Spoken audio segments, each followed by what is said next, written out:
Okay,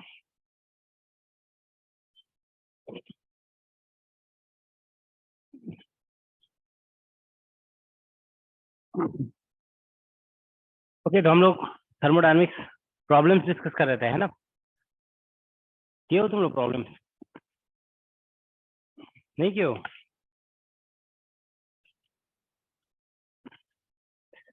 तो problem ही तो कर रहे हैं डिस्कस। थ्योरी तो कर ही चुके हैं ना, पहले तो थ्योरी हो चुका है, तो अब थ्योरी तो पढ़ाना नहीं है।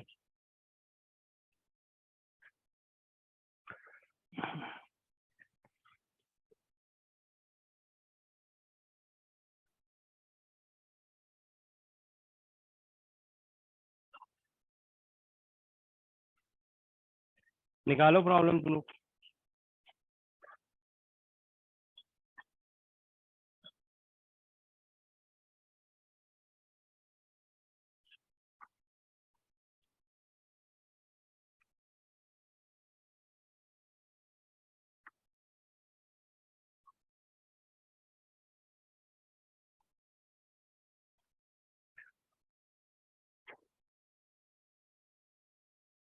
सेकेंड लॉ ऑफ थर्मोडायनेमिक्स हम लोग डिस्कस कर रहे थे, है ना?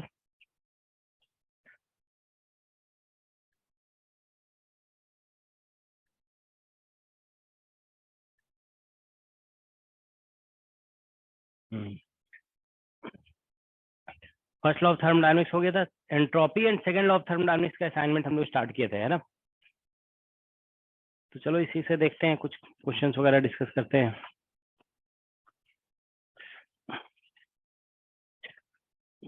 तुम लोगों ने बिल्कुल भी अटेम्प्ट नहीं किया है? कोई भी क्वेश्चन नहीं किया है अटेम्प्ट? कोई ऐसा क्वेश्चन जो सॉल्व नहीं हुआ?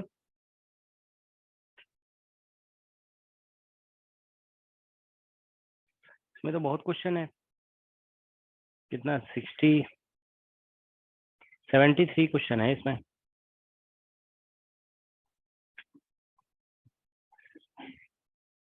देखो कोई इधर ऑनलाइन से बताइए आप लोग। ऑनलाइन में आवाज आ रही है ना सभी को? हेलो? यस सर, आ रहा है। ठीक है, बताओ Yes. कौन सा क्वेश्चन बताना है?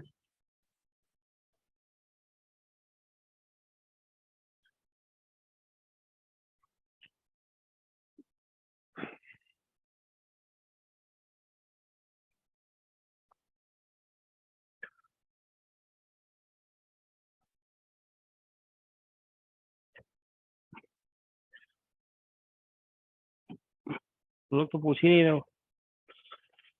चलो ठीक है, हम लोग देखते हैं। 24। एक मिनट।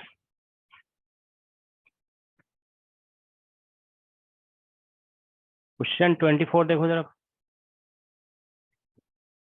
इसी में से है ना सेकेंड लॉ और एंट्रोपी? इसमें लिखा है for an ideal gas which one of the following TS diagram is valid. यही है ना? टी और एस का डायग्राम दिया हुआ है, अब पूछा जा रहा है कि कौन सा डायग्राम वैलिड है। ये क्वेश्चन जानते हो, हमको लगता है आईआईटी जैम का क्वेश्चन है ये, ठीक है ना? है ना? हाँ, 16 का है शायद, है ना? ठीक है, तो देखो इसमें जानते हो, पहली बात तो देखो सबसे पहले क्या करना है कि इसमें टीएस डायग्राम जैसे दिया हुआ है ना, ये आप लोग को बताया गया था कि जब भी, याद है हम बताया था ना, थर्मोडायनेमिक्स में कोई भी ग्राफ अगर प्लॉट करना है, ठीक है ना, तो उसका हम लोग क्या करते हैं, कर्वेचर देखते हैं, ठीक है ना? वी चेक दी कर्वेचर, ठीक है? तो इसमें देखो टी और एस डायग्राम दिया हुआ है, इसमें से पहला और दूसरा जो है ना, देखो ए और बी ऑप्शन, इसमें आप देखिए इसका जो सेंटर ऑफ कर्वेचर होगा ना, ग्राफ के ऊपर है, ऐसे ही ना, कर्व के ऊपर दिया हुआ है, ऐसे ऊपर बेंड किया हुआ है ना, मतलब अपवर्ड कॉन्केव है। तो इसमें जानते हो क्या होगा, टी का अगर हम सेकंड डेरिवेटिव निकालेंगे ना एस के रिस्पेक्ट में, तो ये पॉजिटिव निकलेगा, ठीक है? तो ये हो गया। अब सेकंड अनदर थिंग देखो, इसमें दूसरे अदर ग्राफ में एक का पॉजिटिव एक का नेगेटिव ऐसा करके दिया हुआ है, और इसमें दोनों का नेगेटिव सी ऑप्शन में दिया हुआ है, तो इसको उसी से निकालते हैं, ठीक है ना? तो देखो जैसे इस क्वेश्चन में क्या करना होगा, जब भी ग्राफ का क्वेश्चन है ना, तो स्टार्ट करो यहाँ से, जैसे हमारे पास फॉर्मूला है ना, फर्स्ट एंड सेकेंड लॉ को मर्ज कर दो, फर्स्ट एंड सेकेंड लॉ, तो दोनों को जब मिक्स करके हम लोग लिखते हैं ना, ये क्वेश्चन नंबर कितना था, 24, तो हम लोग ऐसे लिखते हैं ना, T D S is equal to D U और प्लस टी डी भी, ऐसे लिखते हैं ना, ठीक है? तो ये बेसिकली हमारा फॉर्मूला बन जाएगा। तो इसमें ग्राफ किसका दिया हुआ था, टी और, कुछ गलत तो नहीं है, एक बार जैम 2016 का क्वेश्चन है ये, है ना, टी और एस का ही दिया हुआ था। चलो देखते हैं, ठीक है ना। तो देखो टी और एस का ग्राफ दिया हुआ है ऐसे, टी वर्सेस एस या एस वर्सेस टी, कुछ भी बोल सकते हो। इससे अगर हम देखें, इससे तो कुछ पता नहीं चलेगा हमें, है ना। तो फिर भी देखते हैं, देखो ऐसे ऐसे देखो ना, अगर D T D S by D T अगर हम निकालते हैं, देखो D S by D T, ठीक है ना। तो D S by D T जो होता है ना, बेसिकली ये ऐसा होगा ना कि टेम्परेचर बढ़ाओगे किसी भी सिस्टम का, तो इसका मतलब क्या है कि अच्छा इसमें ग्राफ भी देखो जैसे दिया हुआ आइसोबारिक है और एक आइसोकोरिक है, ऐसे ही है ना, आइसोबारिक और आइसोकोरिक है। तो देखो क्या होगा कि जैसे टेम्परेचर बढ़ाएंगे तो जनरली क्या होगा, उसका एंट्रोपी भी तो बढ़ेगा ना, ये नेगेटिव नहीं हो सकता है, it can not be negative, ठीक है ना। तो ऐसा कभी नहीं हो सकता है कि किसी सब्सटेंस का आप टेम्परेचर बढ़ा रहे हो और एंट्रोपी घट रहा है, ऐसा हो सकता है कभी, दैट कैन नॉट हैपन। आप ऐसा होगा ना कि टेम्परेचर बढ़ाएंगे तो मतलब हीट दे रहे हो तभी तो टेम्परेचर बढ़ेगा, है ना। तो जनरली ऐसा ही होगा कि उसका एंट्रोपी भी बढ़ना ही चाहिए, ठीक है ना, it's entropy should also increase, ठीक है ना। तो ये जानते हो पॉजिटिव होगा, दिस शुड बी पॉजिटिव। तो इतना तो पता चल गया कि टी वर्सेस एस, या मतलब ऐसा है ना, D S by D T, आप बोलो D S by D T, sorry D S by D T है या D T by D S, D T by D S, ये निकालोगे ना तो ये तो पॉजिटिव आने वाला है, ये तो कंफर्म है, ठीक है ना, this has to be positive, क्योंकि जनरली ऐसा होगा टेम्परेचर बढ़ाने पे एंट्रोपी तो बढ़ेगा ही, ठीक है ना। तो इससे तो पता चल गया कि इसका स्लोप जो है ना पॉजिटिव होगा, नेगेटिव स्लोप पॉसिबल नहीं है। अच्छा तो इसमें जितने भी स्लोप दिए हुए हैं ना वो सभी पॉजिटिव दिए हुए हैं, all the slopes are positive actually, क्योंकि कोई भी नेगेटिव नहीं है, सारे ग्राफ ऐसे बने हुए हैं ना, ऐसे, ठीक है ना, या ऐसे भी बना हुआ है, मान लो ऐसे भी बना हुआ है, तो उसका भी स्लोप क्या हो रहा है, इसका भी स्लोप देख रहे हो ना, यहाँ पे टेंजेंट ड्रॉ करोगे लेस देन 90, इस पे भी टेंजेंट ड्रॉ करोगे less than 90, all the slopes तो पॉजिटिव दिया हुआ है, ठीक है। This is one thing that we have from here, okay. चलो ठीक है, तो अब देखो आगे बढ़ते हैं, ठीक है ना। यहाँ से अगर हम लोग देखो इसमें इससे तो कुछ आ नहीं रहा है,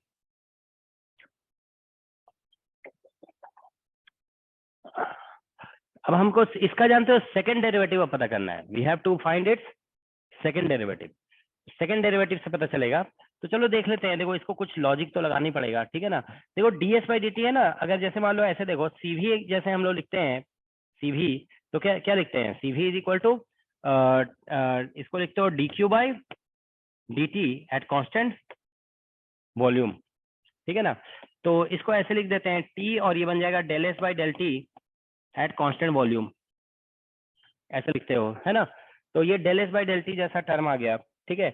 तो सीवी जो है ना, जैसे मान लो यहाँ से हम del S by del T निकाल लें, अगर del S by del T, तो ये हमारा आ जा रहा है सीवी बाई टी, ऐसा निकल गया ना, सीवी बाई टी। तो अगर हम यहाँ से देखो क्या होगा कि हम अगर D to S by D T square निकालते हैं, D to S by D T square, CV को अगर हम कांस्टेंट मान लेते हैं ना, if you assume CV is constant, तो ये कैसा आ जाएगा, CV in by minus T square, ऐसा निकल जाएगा, समझ गया ना। जैसे ये किसके लिए क्वेश्चन बोला गया है, this is for ideal gas, ऐसा कुछ लिखा है क्या, देखो, हाँ आइडियल गैस के लिए, तो आइडियल गैस के लिए सीवी तो कांस्टेंट होता ही है, तो हमने ऐसा कर दिया यहाँ पे कि del S D to S by D T square निकाल लेना, तो ये कैसा आ गया, देखो सीवी कांस्टेंट ही होता है ना, आइडियल गैस के लिए कितना होता है, एफ बाई टू आर होता है, तो यहाँ से पता चल गया। देखो इसमें ग्राफ का क्वेश्चन है ना, तो ग्राफ के क्वेश्चन ऐसे ही सॉल्व होते हैं, हमें फर्स्ट डेरिवेटिव निकाल के देखना होगा और सेकंड डेरिवेटिव। तो फर्स्ट डेरिवेटिव हम ट्राई कर रहे थे, हम ध्यान नहीं दिए कि सारे स्लोप तो पॉजिटिव दिया हुआ था, फर्स्ट डेरिवेटिव से कोई मतलब ही नहीं था यहाँ पे, सेकंड डेरिवेटिव से ही आएगा आंसर। अच्छा फर्स्ट डेरिवेटिव इस सेंस में भी आप बोल सकते हो कि हमेशा पॉजिटिव होगा, देखो यहाँ से ही पता चल रहा है डीएस बाई डी टी जो है ना सीवी से रिलेटेड होता है, स्पेसिफिक हीट किसी भी ऑब्जेक्ट का नेगेटिव नहीं होता है, ठीक है ना, इट इज ऑलवेज पॉजिटिव। तो ये डीएस बाई डी टी भी क्या होगा, हमेशा पॉजिटिव होगा, ठीक है ना, क्योंकि ऐसा हो रहा है ना, देखो DS by D T CV by T है, टी इज पॉजिटिव, इसमें टी जो होता है ना वो केल्विन में होता है, केल्विन में टी हमेशा पॉजिटिव है, सीवी इज पॉजिटिव, तो डीएस बाई डी टी तो पॉजिटिव है ही है। और यहाँ से तो देखो D to S by D T square negative आ गया, तो जानते हो इसका मतलब ये होगा कि जैसे अगर हम ऊपर में एस लिखते हैं और नीचे में टी लिखते हैं, देखो यहाँ से पहले ऐसे समझ लो, ऊपर में एस नीचे टी लिखोगे ना, तो इसका जो आप समझ रहे हो सेकंड डेरिवेटिव नेगेटिव होने का मतलब होता है जो सेंटर ऑफ कर्वेचर होगा ना ग्राफ के नीचे होगा, ठीक है ना, तो सेंटर ऑफ कर्वेचर ग्राफ के नीचे हो जाएगा, ठीक है ना। तो यहाँ पे ऐसा होगा बेसिकली, ये जो है ना कुछ ऐसा होगा, एक मिनट, इसमें हम लोग उल्टा बना हुआ था ना ये ग्राफ, ऐसे इस तरह से बना हुआ था, तो इसमें जो है ना मतलब ऐसा हो जाएगा। अच्छा हम उल्टा ऐसा बनाया ना, तो इसमें जो है ना इसमें कुछ ऐसा होगा, मतलब इसमें नीचे की तरफ होगा, मतलब टी एक्सिस की तरफ कर्वेचर होगा, समझ गए ना। अगर हम देखो यहाँ पे D to S by D T square है ना, तो हम एस वर्सेस टी में करेंगे तो कर्वेचर किधर है, curvature is toward T axis. तो इतना तो समझ में आ गया कि कर्वेचर किसकी तरफ होगा, टी एक्सिस की तरफ होगा, ठीक है। तो curvature is towards T axis. तो इसका मतलब ऐसा होगा कि जैसे अगर हम उल्टा प्लॉट करेंगे ना, देखो टी वर्सेस एस, तो इसमें ग्राफ ऐसे बनेगा, ऐसे ऐसा बनेगा। Is that okay, T versus S में ऐसा हो जाएगा। इज दैट ओके, इसमें ऐसा हो रहा है ना टी की तरफ, यहाँ से इससे हमने निकाला है, ठीक है ना, इससे, तो इससे ऐसा हो जाएगा। वो चीज यहाँ से भी समझ सकते हो, इसको ऐसे भी कर सकते हो, देखो ये जो है ना ऐसे भी समझ सकते हो, देखो D T by D S करेंगे ना, अच्छा नहीं, अच्छा अच्छा उल्टा हो गया ना ये, थोड़ा सा हमसे मिस्टेक हो रहा है। ये जो है ना बेसिकली क्या है, एक मिनट, चलो ठीक है, D T by D S करते हैं, ठीक है। देखो D T by D S, तो ये कितना आ जाएगा, T by C V, T by C V. नहीं ठीक है, यहाँ से कंक्लूजन जो है ना ये सही निकल गया है, ठीक है ना, this conclusion is all right, क्योंकि हम देखो D to S by D T square बहुत आसानी से निकाल सकते हैं। तो ऐसा जब निकालते हो ना, तो ये एस वर्सेस टी ग्राफ होता है, तो एस वर्सेस टी ग्राफ को ही हम बोलेंगे कि हमने रोटेट करके बना दिया है। तो इसी को समझ रहे हो ना, इसको हम क्या किए, इसको रोटेट करके बना दिया, तो ये ठीक है, ये कंक्लूजन जो है ना सही है। इसका ऐसा कुछ ग्राफ बनेगा, मतलब जिसका सेंटर ऑफ कर्वेचर किधर होगा, टी एक्सिस की तरफ। अब दोबारा और डिस्कस करने की जरूरत नहीं है, इससे ऐसा हो जाएगा। अब हमें सिर्फ इतना पता करना है कि सीपी और सी, मतलब एक है कोरिक और एक आइसो बारीक वाला प्रोसेस है। तो देखो क्या होगा कि जब हम जो है ना ये सीवी निकाल रहे हैं ना, सीवी, तो आप ऐसे लिखते हो del Q by del T, ठीक है ना। तो उससे हमारा देखो del S by del T निकला था ना अभी यहाँ पे, देखिए del S by del T जब निकला, del S by del T for isochoric at constant volume, तो ये निकला हमारा सीवी बाई टी।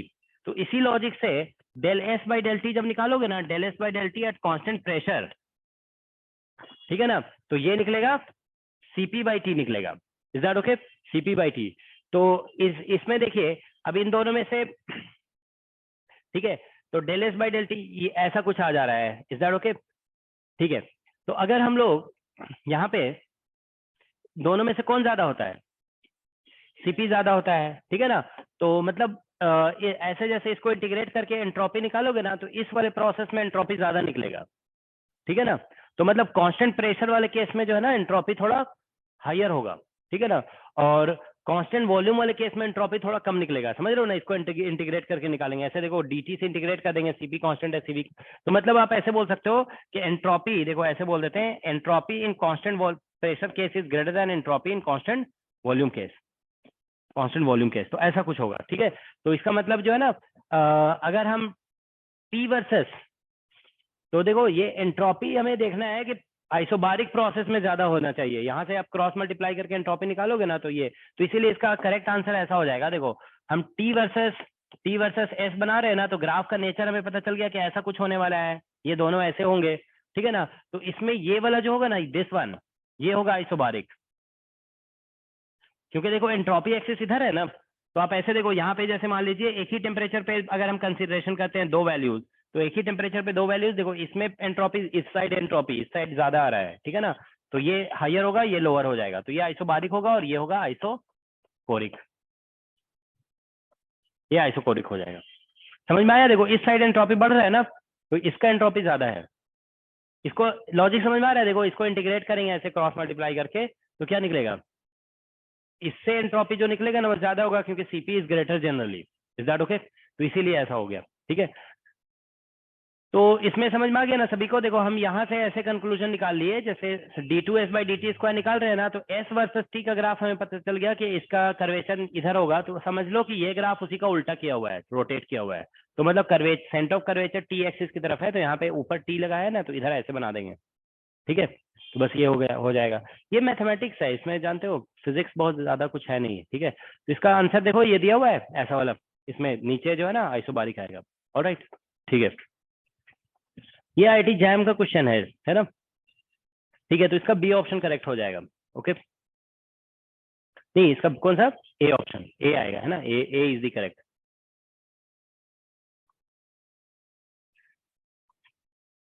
ठीक है, ए ऑप्शन करेक्ट है इसका। All right, any other question? कौन सा? 32 तुम्हारे वाले में है, क्या है, पढ़ो जरा क्वेश्चन। एक minute, the the internal energy ऐसे लिखा हुआ है,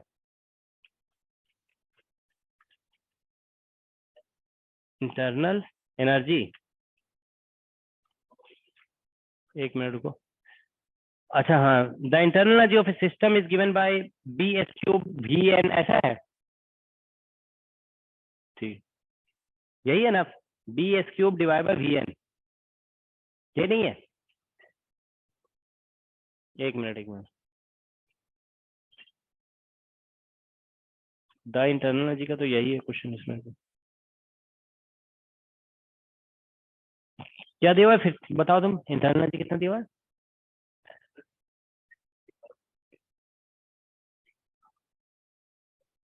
अच्छा इसमें नहीं दिया हुआ है ये, बताओ एक मिनट देखें जरा, इसमें होगा है ना। हाँ, कितना पेज नंबर है? ठीक है, देखो एक क्वेश्चन है यहाँ पे 179। हाँ कौन सा क्वेश्चन है? पेज नंबर क्या बोल रहे तुम?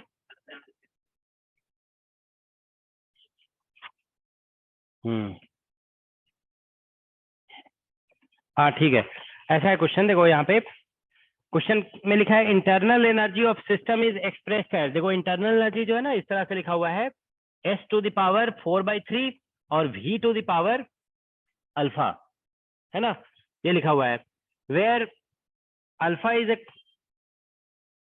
इज ए कांस्टेंट होगा, द वैल्यू ऑफ अल्फा बताना है, alpha is equal to what, ये पूछ रहा है, बता सकते हो कोई?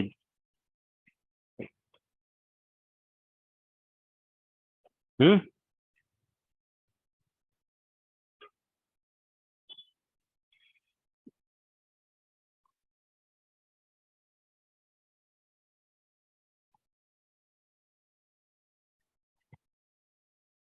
अब जैसे ये टॉपिक चल रहा है ना तो थोड़ा रिवीजन कर लिया करो इसको, ठीक है, ये तो देखते के साथ ही आंसर पता चलने वाला क्वेश्चन है, मतलब देखा क्वेश्चन आंसर पता चल गया, ऐसा है क्वेश्चन ये, बट सॉल्व नहीं करना है, बस पेन पेपर यूज करना छोड़ दो बस। अब ये सोचो कि तुमने क्या क्या पढ़ा है थर्मोडायनेमिक्स में, बस इतना सोचो, पेन पेपर यूज नहीं करना है इस क्वेश्चन में, अगर जो पेन पेपर यूज करोगे ना तो आंसर नहीं आएगा, जो भी आपको पढ़ाया गया ना थर्मोडायनेमिक्स में वो सोच के आंसर करना है, ठीक है ना। पेन पेपर देखो हम क्लियर बता देते हैं, पेन पेपर यूज नहीं होगा, ठीक है। अब बताओ,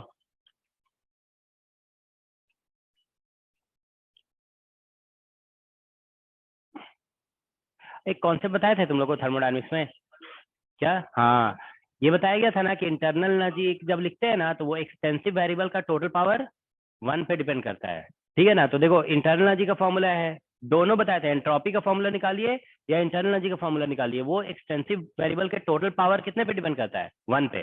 तो यहाँ पे देखो ये एक्सटेंसिव वेरिएबल है, इसका पावर कितना है, 4/3, ठीक है ना। तो एक्चुअली ये भी एक्सटेंसिव वेरिएबल है, इसका पावर कितना है, अल्फा।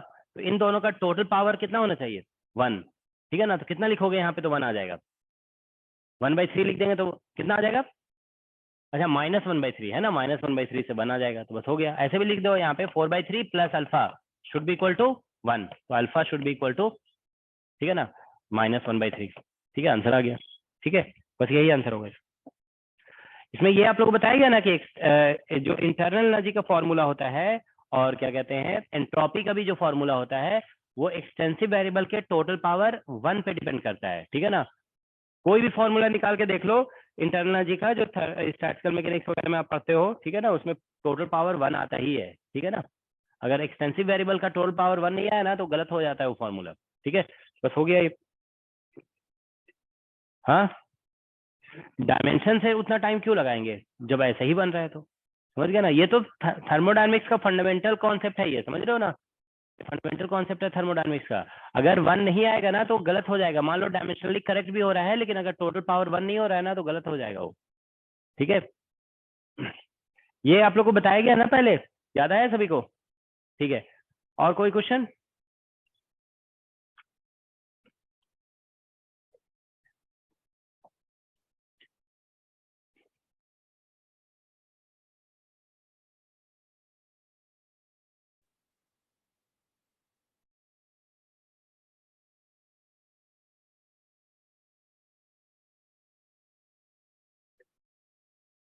इसी में देखो जरा, ये तो कराया हुआ है ना, ये तो कल भी पिछले क्लास में भी तो कराए थे ये क्वेश्चन, ऐसे ही क्वेश्चन तो कराए थे पिछले जस्ट 2012 का क्वेश्चन है ये। ठीक है, इसमें भी दिया हुआ है ये।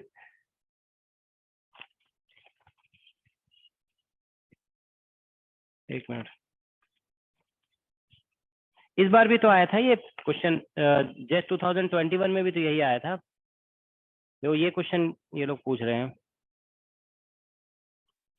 इसी क्वेश्चन को तो जस्ट 2021 में भी पूछा गया, रिपीट हो गया था। ठीक है ना, 12 में जो आया वही 21 में। क्वेश्चन क्या लिखा है, consider A N ideal gas. ऐसा क्वेश्चन कराया कि नहीं कराया पहले? कराया ना, चलो एक बार रिवीजन हो जाएगा। ठीक है, लिख देते हैं। तो consider an ideal gas of mass m at temperature T1 which is mixed isobarically, ठीक है, with an equal mass of same gas at temperature T2 in a thermally insulated container. What is the change in entropy of the universe? ठीक है ना, तो दो gases हैं। ठीक है ना, देखो ऐसा है, ये एक क्वेश्चन, ये क्वेश्चन है जस्ट 2012 का। एग्जैक्टली जानते हो, यही क्वेश्चन जस्ट 2021 में भी आया था, दोनों सेम क्वेश्चन थे। ठीक है, देखो ऐसा है क्वेश्चन, मान लो इसको ऐसे समझ लो कि ये कंटेनर है, इसमें कुछ गैस दिया हुआ है, इसका मास कितना दिया हुआ है, m। ठीक है ना, और एक दूसरा कंटेनर है, ठीक है ना, इसमें भी गैस है, इसका भी मास m दिया हुआ है, लेकिन ये है टेम्परेचर T1 पे और ये है टेम्परेचर T2 पे। इसका प्रेशर मान लो P है और इसका भी प्रेशर P है। ठीक है, अब बोला गया दोनों को मिक्स कर दिया गया, तो दोनों को मिक्स कर देंगे ऐसा, तो इसमें आइसोबारिक बोला गया ना, तो प्रेशर को P माना जाएगा, प्रेशर रिमेन्स सेम। अब टेम्परेचर मान लो T हो गया, ठीक है ना, अब ये मिक्स हो गया दोनों, तो आइसोबारिकली मिक्स किया गया ना, तो इसमें मतलब ऐसा होगा कि Cp को यूज कर सकते हैं, वी कैन यूज Cp। ठीक है ना, तो ऐसे लिख सकते हो, देखो यहाँ पे कि heat loss by first gas is equal to heat loss by second should be equal to 0, क्योंकि देखो आपस में मिक्स हुआ है ना, बाहर से कोई भी हीट नहीं दिया गया है, तो टोटल एक्सटर्नली सप्लाइड हीट कितना होगा, 0 होगा। तो दोनों का सम करेंगे ना हीट एक्सचेंज का, तो 0 आ जाना चाहिए। तो इसमें ऐसे लिखोगे, फर्स्ट वाले में देखो एमसीपी और इसमें टेम्परेचर डिफरेंस लिखोगे, तो बाद में देखो ऐसा हो गया ना, इसको ऐसे लिखते हैं ना, एमसीपी dt। ठीक है ना, जो कैलोरीमेट्री में लिखते हैं, जैसे एमसी dt लिखते हैं ना, तो यहाँ पे आइसोबारिक बोला गया तो एमसीपी लिख दे रहे हैं। अब यहाँ पे देखो T1 टेम्परेचर से T तक चला गया, फिर प्लस यहाँ पे लिखोगे एमसीपी और dt, और यहाँ पे T2 टेम्परेचर से T पे चला गया इक्वल टू 0। तो यहाँ से देखिए क्या बोलते हैं, एम सी दोनों आईडी इक्वल अमाउंट है ना, तो ऐसे ही हो जाएगा T माइनस T1, ठीक है, और प्लस MCP और T minus T2 is equal to 0 हो जाएगा। ठीक है ना, तो यहाँ से देखिए MCP कैंसिल हो गया, तो T जो निकलेगा वो T1 प्लस T2 और डिवाइड बाई 2 हो जाएगा। ठीक है ना, दैट्स व्हाट यू गेट। तो ये हमारा T निकल आया, इज इट ओके? तो ये T आ गया। देखो जनरली ऐसा होता है कि जब equal amount of two substance को मिक्स करोगे ना, ठीक है, तो फाइनल टेम्परेचर जो होता है ना, अगर equal amount of identical substance है, ठीक है, तो फाइनल टेम्परेचर दोनों का एवरेज मीन वैल्यू आ जाता है। ठीक है ना, तो ये मीन वैल्यू लिख दिया गया, ये फाइनल इसका टेम्परेचर है। Is that okay? अब हम लोग देखो इसमें change in entropy of first निकालेंगे, तो इसको ऐसे लिखोगे ना, dq बाय टी इंटीग्रेशन, तो टेम्परेचर T1 से कहाँ पहुंच गया, ये T पे, तो इसको ऐसे लिखोगे, अभी जैसे लिख रहे थे ना, MCP और dt, और ये बाई T, ठीक है ना, T1 से T तक जाएगा ये, तो यहाँ से कितना आ जाएगा, MCP और यहाँ पे ln T बाई T1, ऐसे ही होगा ना, ln T बाई T1 आ जाएगा। तो ये डेल्टा S1 निकल गया, फिर डेल्टा S2 निकालोगे तो इसी तरीके से आ जाएगा MCP और ln T बाई सेकंड वाले का निकालोगे तो इनिशियल टेम्परेचर उसमें कितना था, T2 था, तो T/T2 हो जाएगा, ऐसे ही होगा ना। dq/t तो लिखते हैं ना, dq को mcp ऐसे लिखोगे ना, कैलोरीमेट्री में कैसे लिखते हैं, mcp dt। अब आप टोटल निकालना है ना, देखो डेल्टा एस पूरे यूनिवर्स का बोला गया, मतलब डेल्टा एस टोटल निकालना है, तो ये हो जाएगा डेल्टा S1 और प्लस डेल्टा S2, ठीक है। तो अब आप देखिए यहाँ से डेल्टा S1 करेंगे तो डेल्टा S1 में mcp और कितना हो जाएगा, ये ln T²/T1 into T2, are you getting this, sorry T², ऐसे ही तो होगा, mcp कॉमन आ जाएगा, ln a plus ln b क्या होता है, ln a इंटू बी, तो a इंटू बी करोगे तो ये रिजल्ट आ जाएगा, तो बस इसको यहाँ पे पुट कर दो, तो mcp और ln ये वाला वैल्यू पुट करेंगे यहाँ पे, तो T1 प्लस T2 का whole square upon 4 T1 into T2, इतना लिखा हुआ होगा। या तो फिर इसको ऐसे भी लिख दिया जाता है, देखो इसको एक या तो आंसर ये लिखा होगा या फिर आंसर ऐसे लिखा होगा, mcp और ln इसको ऐसे लिख देते हैं, देखो T1 प्लस T2 और divided by 4 T1 into T2 under root इसका होल स्क्वायर, ऐसे लिख देते हैं, लिख सकते हैं ना ऐसा भी। तो ये 2 जो है ना बाहर आ जाएगा, ln में यही रूल होता है ना, 2m और इंटू cp और ln, ठीक है ना, ये here you get T1 plus T2 और divided by root under 4 T1 into T2, that's what we are getting, ठीक है ना। तो यही चेंज इन एंट्रोपी हो गया पूरा, ये इससे ज्यादा सिस्टमेटिक कैलकुलेशन तो हो ही नहीं सकता है, समझ गया ना, ये तो बहुत ही सिस्टमेटिक कैलकुलेशन है, ये बहुत स्टैंडर्ड क्वेश्चन है, आप देख रहे हो 2 बार आया हुआ है, 12 में भी आया और 20 एग्जैक्टली सेम क्वेश्चन आया था 21 में, ठीक है।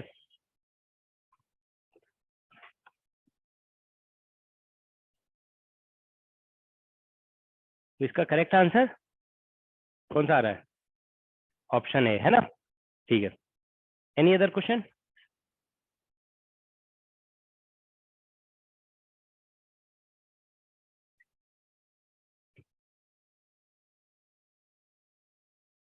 इसी तरह क्वेश्चन तो पिछले क्लास में भी कराए थे ना, उसमें ऐसा कुछ था ना, 2 लिक्विड को मिक्स किया गया, अलग अलग टेम्परेचर पे दिया हुआ था, ठीक है ना, उसमें पहले ये कैलोरीमेट्रिक कॉन्सेप्ट लगाते हैं कि एक हीट एक्सचेंज टोटल 0 आएगा, और उसके बाद फिर फाइनल टेम्परेचर निकलने के बाद चेंज इन एंट्रोपी अलग अलग दोनों को ऐसे निकाल दिया जाता है।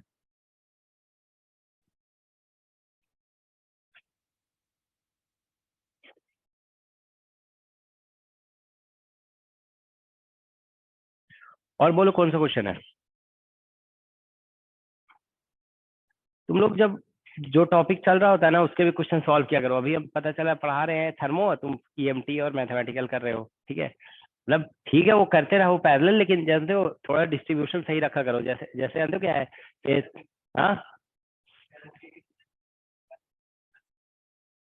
आज क्वेश्चन आज कर लो, नहीं तो थोड़ा तो कर लिया करो ना, अभी ये तो प्रॉब्लम तो हम ये तो इसका थ्योरी तो पहले ही करा चुके हैं ना, उस टाइम प्रॉब्लम कम कराए थे तो इसीलिए कर रहे थे अभी।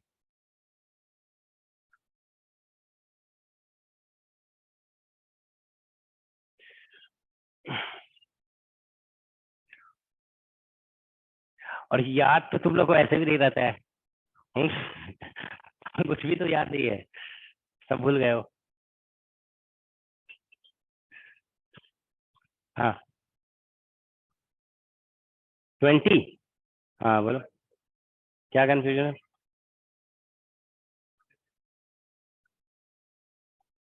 एक मिनट देखें, 20 नंबर, अरे ये तो थ्योरी है ना, इसको तो हमने करा रखा है क्लास में।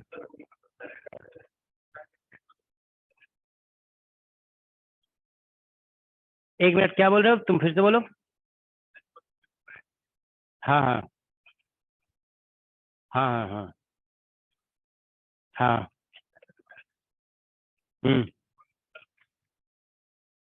अच्छा देखो इसमें क्वेश्चन डिफरेंट है ना, देखो अभी जो क्वेश्चन कराया गया ना आप लोग को, ये क्वेश्चन जो जेस 2012 का है, ठीक है ना, और ये जो 20 नंबर है, इसमें क्वेश्चन में डिफरेंस है ना, देखो कैसे लिखा गया है, consider 2 identical block of constant specific heat, दोनों का स्पेसिफिक हीट कांस्टेंट मतलब constant specific heat capacity, one of which at temperature T1 and the other is at a reversible engine transfer heat from hotter block to colder until they reach the same temperature which is, देखो दोनों में difference है ना, ये question जो था ना ऐसा है, मतलब चलो हम ऐसे समझा देते हैं, जैसे मान लो एक केस 1 हम कंसीडर करते हैं, केस 1 इसमें ऐसा है कि एक ब्लॉक है, इसका मास m है और इसका टेम्परेचर T1 है। एक ब्लॉक दूसरा है, ठीक है ना, ये मास m है और इसमें टेम्परेचर T2 है, ठीक है ना।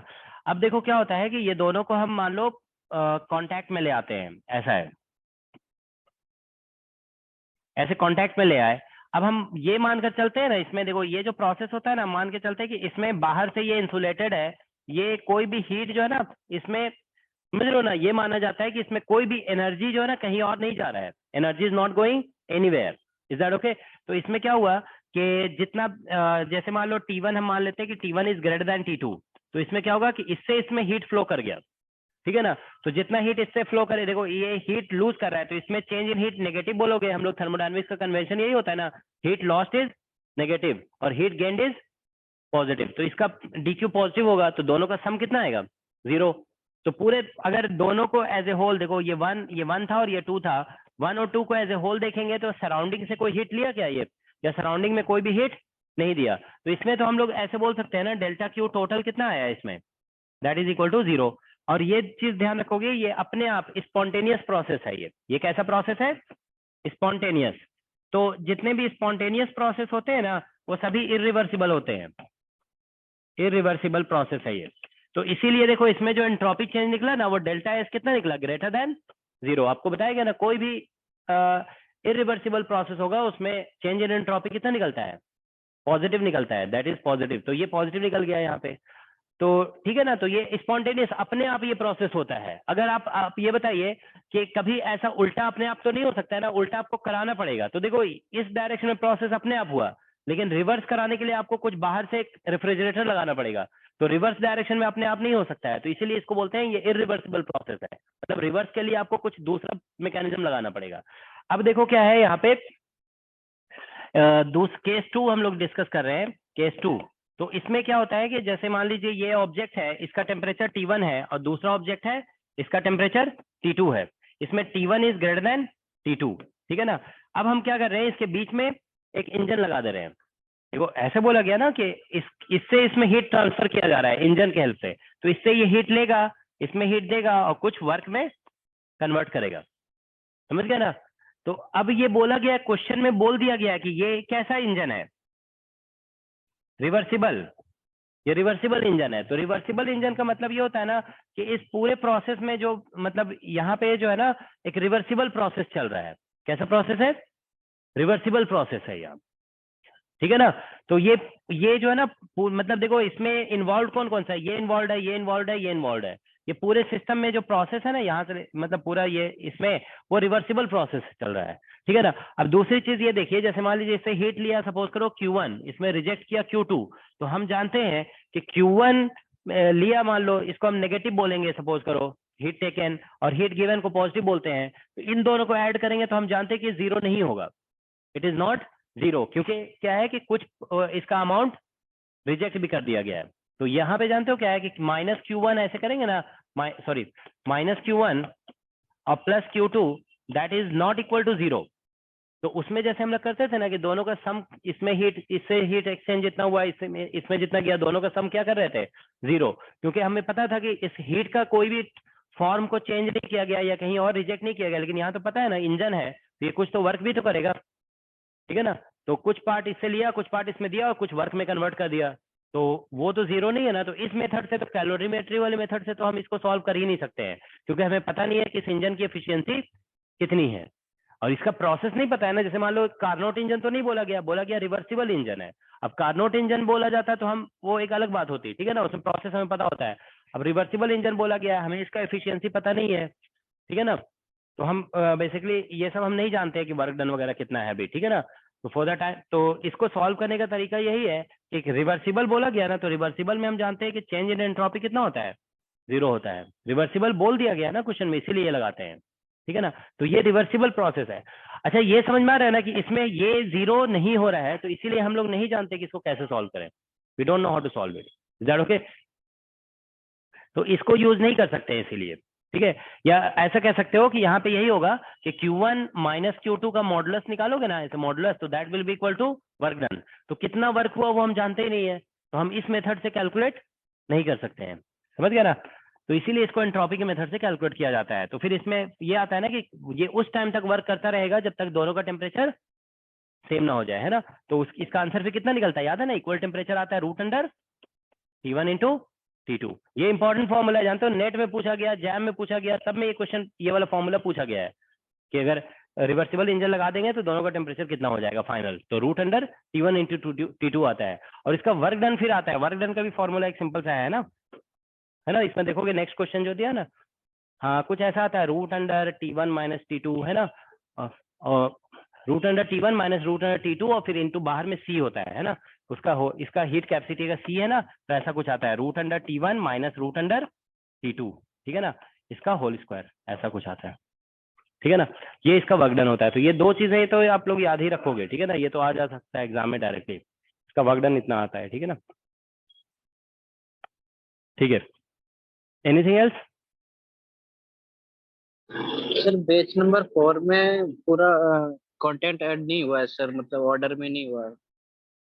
वो ऑर्डर में ही है वो, ठीक है, तुम लोग को मतलब थोड़ा सा मेहनत नहीं करते हो, ठीक है, उसको हम चलो आज कर सर वो देते हैं कुछ ऑर्डर में। 1-2 लेक्चर बीच में से गायब है सर, वो आपने बोला कि पिछले लेक्चर मैंने ऐड करवा दिए है, लेकिन उसमें है नहीं सीरीज में।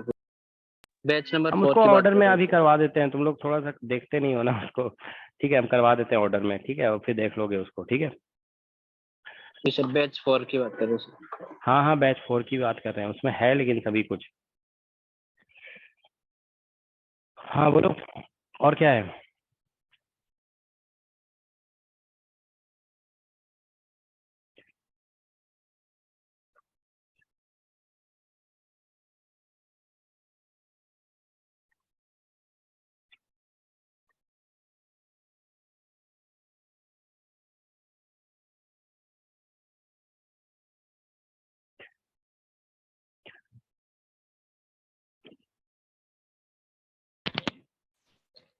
Fifty seven sir. 57? Yes sir. देखो जरा 57 क्वेश्चन क्या है।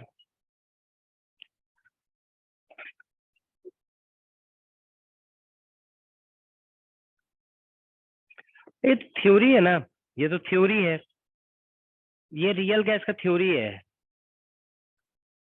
समझ गया ना। ये तो जैम 2009 का थ्योरेटिकल क्वेश्चन है।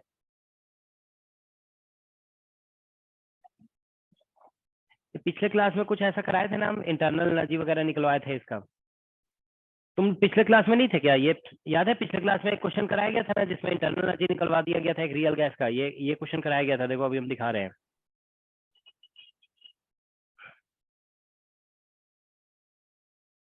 अच्छा इसमें नहीं है शायद, वो उसमें था, फर्स्ट लॉ ऑफ थर्मोडायनेमिक्स वाले चैप्टर में था। एक याद है तुम लोग को, एक क्वेश्चन कराए थे हम, इंटरनल एनर्जी निकाला गया था, ठीक है, तो ये तो वैसा ही है। रुको हम दिखा देते हैं, तुम लोग अगर पिछला क्लास अटेंड किए हो ना तो फिर ये तो हो जाना चाहिए। उस टाइम हम मेंशन भी किए थे कि इसका निकालोगे तो रियल गैस का तो उसी मेथड से निकलेगा, ठीक है। देखो एक मिनट हम दिखा रहे हैं अभी। अब तुम इसमें उस क्लास में थे कि नहीं थे हमें नहीं पता है, देखो हम शो कर रहे हैं, ठीक है, बस उसको कॉपी कर दोगे तो वैसे ही बन जाएगा ये। देखो ये TFR का एक क्वेश्चन था, कौन सा क्वेश्चन था, किसी को याद है नंबर? 86 था, है ना। हाँ देखो ये क्वेश्चन था, ये देखो इसमें है ना, तो इस क्वेश्चन में हम इंटरनल एनर्जी का फॉर्मूला कैलकुलेट किए थे, ठीक है ना, we had calculated internal energy in this. तो ये भी देखो उसी तरह क्वेश्चन है ना, गैस इक्वेशन दिया हुआ है, वो आइडियल गैस इक्वेशन है। तो इसी मेथड को बस कॉपी पेस्ट कर दो वहां पे, ठीक है, तो आंसर आ जाएगा। एग्जैक्टली सेम क्वेश्चन है दोनों, ठीक है, करो सॉल्व, या इसको सॉल्व कर लोगे, ठीक है ना, इसी को बस कॉपी पेस्ट करना है वहां पे, ठीक है ना।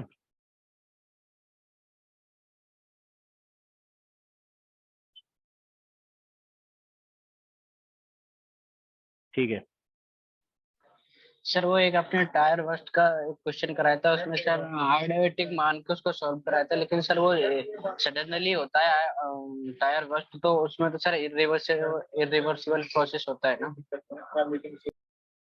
क्या कह रहे हो, टायर बस का क्वेश्चन कराए थे तो हम क्या बोल करके कराए थे? आइडियाबेटिक में करा रखा है सर, एग्जाम्पल भी करा रखा है, हो रखा है एक बुक में, वो आइडियाबेटिक मतलब आइडियाबेटिक मान के करना रखा, लेकिन जब टायर बस्ट होता है वो सडनली होता है तो वो इरिवर्सिबल प्रोसेस होता है ना, तो उसमें लगा सकते हैं क्या वो? तो उसमें निकालना क्या था?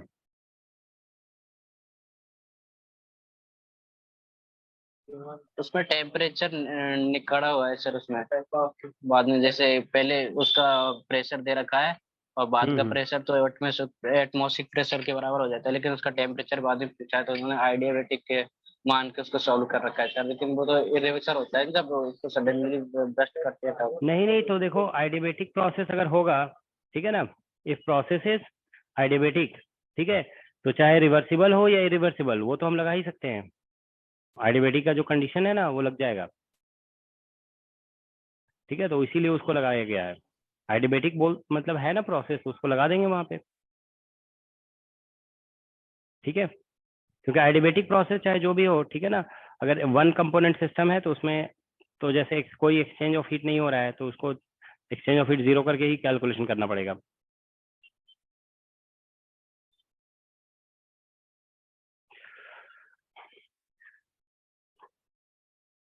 ठीक है, नेक्स्ट नेक्स्ट क्वेश्चन बोलो। तुम लोग क्वेश्चन सॉल्व करके नहीं आ रहे हो फिर। क्वेश्चन सॉल्व करके आओगे तभी तो कराएंगे क्वेश्चन, नहीं तो फिर हम सॉल्व कराएं अगर, फिर क्या फायदा होगा। तुम लोग सॉल्व करो, जो नहीं होता है फिर हम कराएंगे। चलो फिर एक दो क्वेश्चन रैंडमली इससे देखते हैं। अच्छा ये तो वन है, टाइप वन, टाइप टू था, है ना।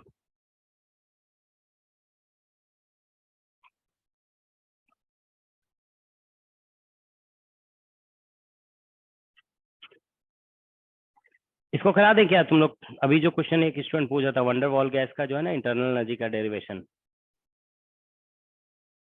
तुम लोगों ने किया था क्या उसे?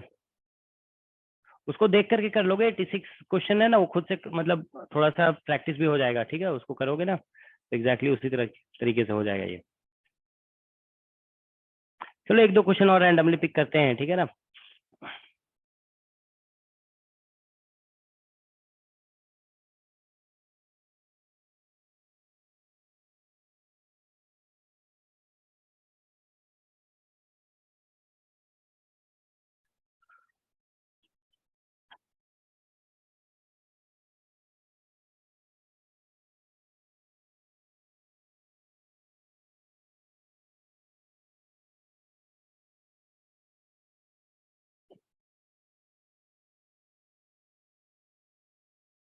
क्या कह रहे हो?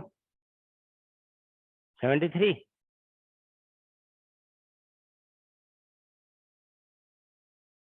73 क्या है, देखो जरा। 73 देखो क्वेश्चन,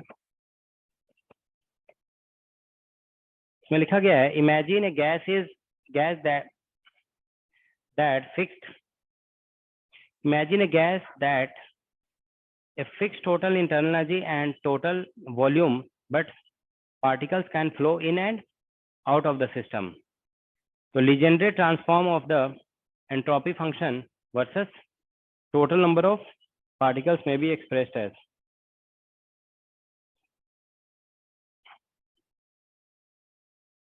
देखो इसमें ये बोला गया है कि एक सिस्टम है,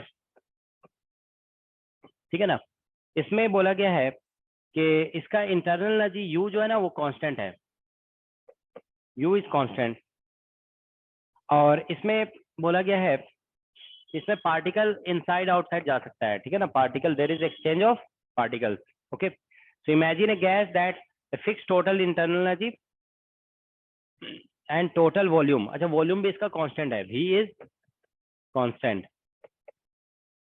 ठीक है, but particles can flow in and out of the system, the Legendre transform of the entropy function versus total number of particles may be expressed as. तो इसमें बोला जा रहा है ना कि मतलब हम इंटरनल एनर्जी का, सॉरी एंट्रोपी का कुछ फूरियर ट्रांसफॉर्म वगैरह किया जा रहा है, ठीक है ना, तो बोला जा रहा है कि इसको हम कैसे एक्सप्रेस करेंगे, ठीक है। तो मान लो कोई नया फंक्शन डिफाइन किया जा रहा है, नया फंक्शन को हम कुछ एफ बोल देते हैं, ठीक है ना, तो ठीक है, देखिए इसमें क्या क्या चेंज हो सकता है। इसमें बेसिकली ठीक है, तो इसमें बोला गया है एंट्रोपी और क्या बोलते हैं, हमें नंबर ऑफ पार्टिकल को रिलेट करना है, तो ऐसा कुछ म्यू एन लिखा हुआ है, ठीक है ना, और यहाँ पे बीटा, मतलब हमें देखो यहाँ पे प्लस माइनस बताना है कि क्या होगा, ठीक है ना, और यहाँ पे बीटा डिवाइडेड में है या मल्टीप्लीकेशन में है, ऐसा कुछ बताना है, ठीक है ना। देखो एक मिनट, देखो कुछ में देख रहे हो ना बीटा मल्टीप्लीकेशन में है, और कुछ में बीटा क्या है, डिवीजन में है, और कुछ में बीटा है ही नहीं है, ठीक है ना। अच्छा, एक में बीटा नहीं है, ठीक है। तो देखो ये तो ऐसा समझ में आ जाएगा ना आपको। देखो एक्चुअली क्या होता है कि अगर हम यहाँ पे म्यू एन लिखेंगे, आप लोग को याद है ना फर्स्ट लॉ ऑफ थर्मोडायनेमिक्स जब हम लोग डिस्कस कर रहे थे, तो डी क्यू इक्वल टू ऐसे लिखे थे, डी यू और प्लस डी डी वी और माइनस म्यू डी एन, ऐसे लिखे थे ना। तो देखो म्यू और एन का जो डायमेंशन होता है ना, वो किसका होता है, वर्क का। It has dimension of work, तो ठीक है। और एंट्रोपी का जो डायमेंशन है, इसका डायमेंशन किसका होता है, इसका डायमेंशन जो है ना वर्क का नहीं होता है। इसको जब टी से मल्टीप्लाई करोगे ना, when you multiplied by T से, तो फिर ये वर्क का डायमेंशन बनाएगा। Is that okay? तो मतलब यहाँ पे हमें एंट्रोपी लाना है, तो हम ऐसा अगर करते हैं, देखो इसमें कि अगर हम इसको डिवाइड कर देते हैं बेसिकली टी से, तो टी से डिवाइड कर देंगे तो क्या होगा, ये बन जाएगा डायमेंशन ऑफ, ये हाँ ये डायमेंशन ऑफ एंट्रोपी में कन्वर्ट हो जाएगा, है ना। तो मतलब हमें यहाँ पे टी से डिवाइड करना होगा, ठीक है ना, we will have to divide it by T. तो ये तो कंफर्म हो रहा है कि म्यू एन अगर होगा ना, if there is mu N, तो हमें टी से डिवाइड करना है, प्लस माइनस हम लोग डिसाइड कर लेंगे, ठीक है ना। तो देखो यहाँ पे एक तो डायमेंशन वाले लॉजिक से हमें देखना होगा, तो इसमें टी से डिवाइड किस में हो रहा है, जब बीटा लिखा हुआ है, बीटा तो मतलब क्या बोलते हैं उसका, बीटा तो 1/kBt हो जाता है, ठीक है ना। डायमेंशन वाइज तो इसमें जानते हो, हमको लग रहा है आंसर नहीं किया है डायमेंशन वाइज, इसको नहीं देख रहे हैं, ठीक है ना।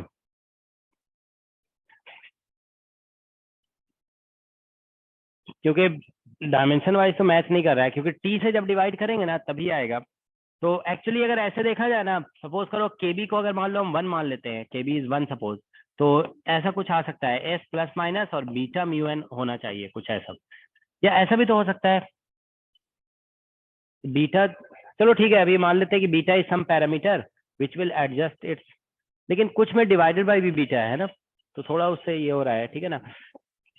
हमें लगता है ना बीटा से डिसाइड नहीं होगा आंसर, आंसर जो है ना will not be decided by beta, ठीक है। इसका आंसर जो है ना बेसिकली लीजेंडर ट्रांसफॉर्मेशन से डिसाइड होगा, ठीक है। तो जानते हो देखो इसमें क्या हो रहा है कि तुम लोग जो मतलब ये जानते हो, थोड़ा क्लासिकल मैकेनिक्स जो लोग पढ़े हुए हैं ना, वो लोग ज्यादा समझ सकते हैं, ठीक है ना, थोड़ा सा मतलब एडवांस क्वेश्चन है। तुम लोग क्लासिकल मैकेनिक्स में याद है जब हम लोग जनरेटिंग फंक्शन पढ़े थे, तो याद है जब हम लोग ऐसा करते थे कि जैसे मान लो हम ट्रांसफॉर्म कर रहे हैं फ्रॉम क्यू टू क्यू और कैपिटल क्यू, थोड़ा सा हम रिलेट कर रहे हैं उसे, इसको जब आप रिलेट करते थे ऐसे करके, मान लो इसको F1 बोलते हैं और ये F2 है, ठीक है ना। तो इसको जब रिलेट करते थे, यहाँ मान लो हम लिख दे रहे हैं क्या बोलते हैं P और ये कैपिटल Q, ऐसा। तो यहाँ पे देख रहे हो चेंज ऑफ वेरिएबल किसका होता था, Q का P में चेंज हो रहा था। तो इधर क्या करते थे हम लोग, याद है क्लासिकल मैकेनिक्स में जनरेटिंग फंक्शन जब पढ़ते हो तो याद है एक जनरेटिंग फंक्शन को दूसरे जनरेटिंग फंक्शन से रिलेट करते थे, तो यहाँ पे क्या आता है, यहाँ पे जो वेरिएबल चेंज होते हैं ना उसका प्रोडक्ट आ जाता है Q इंटू P, ऐसा होता है।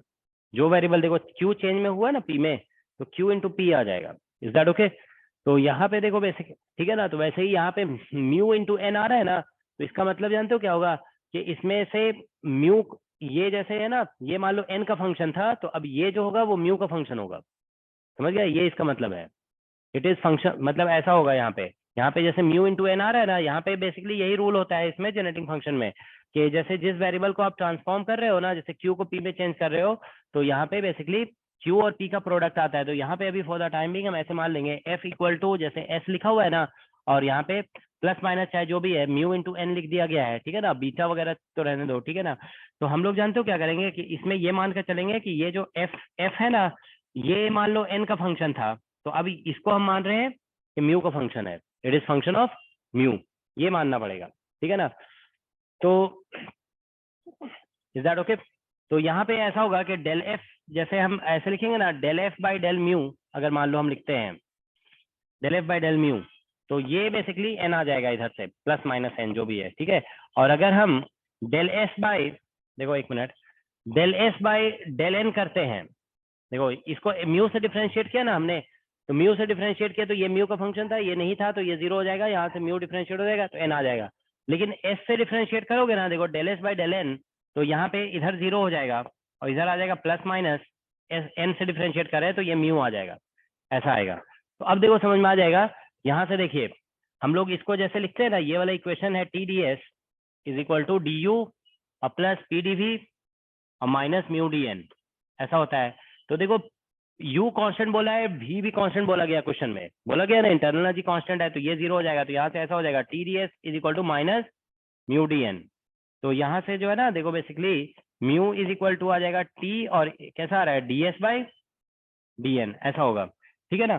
तो म्यू जब निकालेंगे ना तो अच्छा माइनस साइन के साथ आएगा, माइनस साइन के साथ। तो देखो एक्चुअली क्या हो रहा है कि म्यू का फॉर्मूले में क्या आ रहा है, minus D S by D N.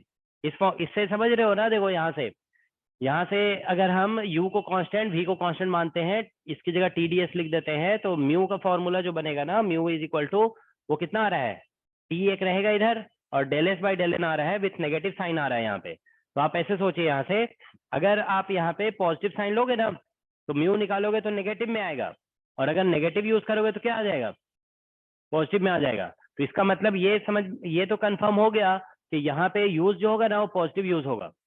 समझ में आ रहा है? देखो सभी लोग देख लो, यहाँ से म्यू अगर हम पॉजिटिव साइन लेंगे तो म्यू जो निकलेगा वो del S by del N with negative sign आएगा। हमें भी क्या चाहिए, del S by del N with negative sign चाहिए। तो इतना तो कंफर्म हो गया, यहाँ प्लस होगा, ठीक है ना। अब लेकिन जानते हो बीटा का जो मतलब टर्म है ना, वो थोड़ा क्लियर नहीं है यहाँ पे, वो डायमेंशनली भी इनकरेक्ट हो रहा है ना। तो हम देखो आपको ये बता दिए कि ये जो फॉर्मूला ऐसे दिया हुआ है ना, something is equal to S और यहाँ पे म्यू एन, तो म्यू एन के साथ यहाँ पे प्लस साइन आएगा। ओके, तो यहाँ से आप लोग देखिए ये जो है ना,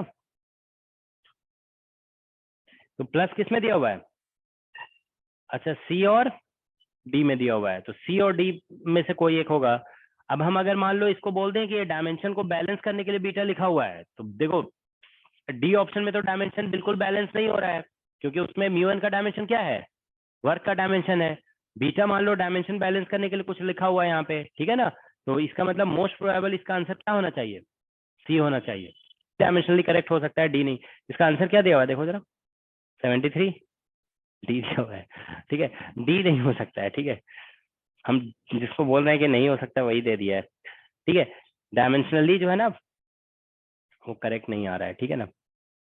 सी आंसर होना चाहिए। हालांकि जानते हो सी भी बहुत करेक्ट नहीं लग रहा है, ठीक है ना। बीटा को हम कुछ और मानते हैं ना, समथिंग एल्स, तो सी करेक्ट भी हो सकता है, ठीक है। तो इसका ना तो सी करेक्ट है ना डी, लेकिन प्लस वाले ही तो होंगे, ठीक है, ये तो कंफर्म है। प्लस कैसे होगा समझ में आया तुम लोगों को, जानते हो? देखो एक बार फिर से बता देते हैं, देखो इसमें लॉजिक क्या होता है। इसमें जो है ना बेसिकली क्वेश्चन में तो चलो म्यू एन दिया हुआ है, ठीक है ना, तो हम अभी डिस्कस नहीं करते हैं, हम मान के चलते हैं कि सम फंक्शन है ये एस और यहाँ पे म्यू एन। लेकिन इसमें देखो ये चीज आपको समझना पड़ेगा कि जब भी लीजेंड्रे ट्रांसफॉर्मेशन वर्ड यूज किया जाता है ना, तो यहाँ पे देखो जैसे एक म्यू है और एक एन है, तो इसमें से एक वेरिएबल जो है ना म्यू का फंक्शन होगा और दूसरा वेरिएबल एन का फंक्शन होगा। तो एंट्रोपी हम लोग जानते हैं ना जनरली किसका फंक्शन होता है, एन का फंक्शन होता है। एंट्रोपी जब लिखते हो ना तो एन इज एक्सटेंसिव वेरिएबल, ये एक्सटेंसिव क्वांटिटी है, वो एन का फंक्शन होता है एंट्रोपी। तो हम एंट्रोपी को मान लिए कि एन का फंक्शन है, तो इसको हम मान लिए किसका फंक्शन है, म्यू का। ये जो म्यू एन यहाँ पे आएगा ना, तो जरूर एक म्यू का फंक्शन होगा एक एन का, तो इसको एन का फंक्शन मानना ही पड़ेगा, एंट्रोपी होता ही है एन का फंक्शन, इसको म्यू का। तो जब हम इसको एन से डिफरेंशिएट करेंगे ना, तो ये टर्म जीरो हो जाएगा हमारा, ठीक है ना। और यहाँ से आ जाएगा del S by del N और यहाँ से प्लस माइनस म्यू। अब हम यहाँ से ये लॉजिक लगाए, देखो कि म्यू जब निकालते हैं ना इसको यूज करके टी डी एस, इससे ये दोनों जीरो हो गया, तो म्यू जो निकलता है del S by del N with negative sign आता है, तो इधर तो जीरो हो चुका है ना, तो म्यू नेगेटिव साइन के साथ तभी आ सकता है जब आप पॉजिटिव यूज करोगे, ठीक है ना। तो that's the logic here, okay. थोड़ा सा ये लीजेंडर ट्रांसफॉर्मेशन का कॉन्सेप्ट है जो आप लोग नेट में पढ़ते हो जनरली, ठीक है। ठीक है, एनी अदर क्वेश्चन?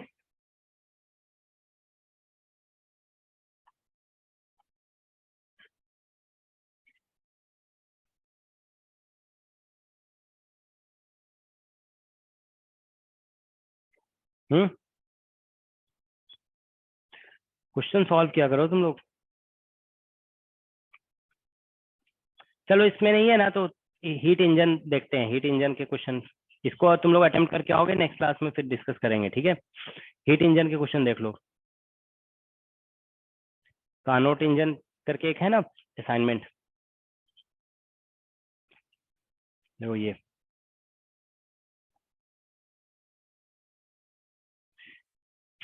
ठीक है, देखो एक क्वेश्चन पूछा गया था किसी गेट एग्जाम में, शायद पूछा गया था। क्वेश्चन ये था कि देखो जैसे मान लो कार्नोट इंजन है, कार्नोट इंजन, ठीक है।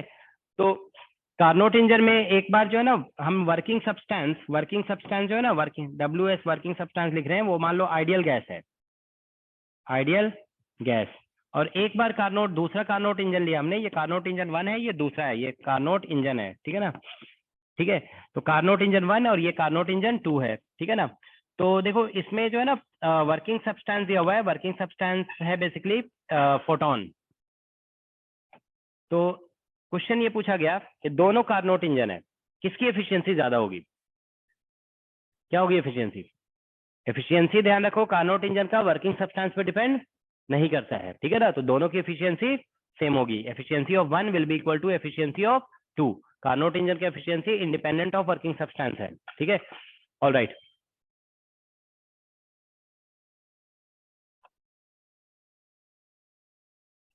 ठीक है। इसमें देखते हैं, देखो कोई क्वेश्चन रैंडमली देखते हैं। क्वेश्चन नंबर 2 देखो जरा, इसमें क्या लिखा हुआ है। क्वेश्चन नंबर 2 हम लोग जेस्ट का जो जेस्ट 2012 का क्वेश्चन है।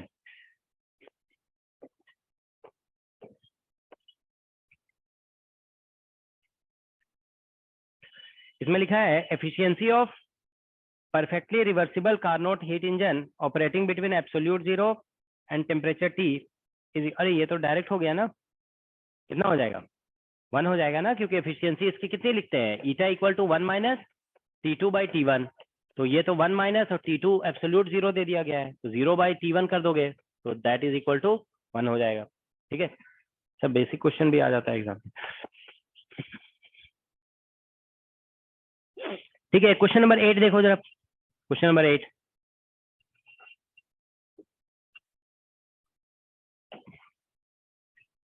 क्वेश्चन नंबर 2 देख लिया ना सभी ने? तो क्वेश्चन नंबर 2 डायरेक्ट था है ना, यहाँ पे देखो T2/T1 हम लोग एफिशिएंसी ऑफ कार्नोट इंजन लिखते हैं, इसमें बोला गया एब्सोल्यूट जीरो पे है, तो T2 0 लिख देंगे, तो ये एफिशिएंसी बना गया। अब हम लोग क्वेश्चन नंबर 8 डिस्कस कर रहे हैं, ठीक है। तो क्वेश्चन नंबर 8 में देखो लिखा गया है reversible Carnot engine is operated between temperature T1 and T2 with photon gas as working substance. फिर वही बात आ गई है ना, तो ये भी तो डायरेक्ट हो गया ना। हाँ, तो T2 ग्रेटर इसमें दिया हुआ है, तो इसका एफिशिएंसी डायरेक्ट यही हो जाएगा। कार्नोट का तो हम जानते हैं 1 minus temperature of sink by temperature of source. तो टेम्परेचर ऑफ सिंक यहाँ पे स्मॉलर है ना, तो T1 हो जाएगा, तो T1/T2। इसको तो करना ही नहीं था, है ना, ठीक है। तो एक क्वेश्चन ये IISc बेंगलोर का क्वेश्चन है, 12 नंबर देखो क्वेश्चन।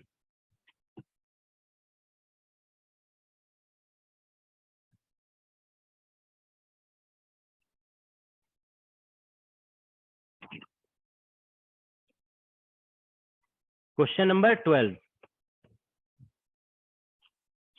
इसमें लिखा गया है कार्नोट इंजन, नहीं, Carnot engine operates between temperature T1 and T2, T1 is greater than T2 if W is the work done by the engine, then heat Q1 absorbed at T1 and Q2 rejected at T2 R। अच्छा, ये तो formula based question हो गया है ना, ये तो बस फॉर्मूले को रीअरेंज करोगे तो आंसर आ जाएगा। एक बार करके देख लो, ठीक है, थोड़ा प्रैक्टिस हो जाएगा, ठीक है। तो you just have to rearrange the formula, okay.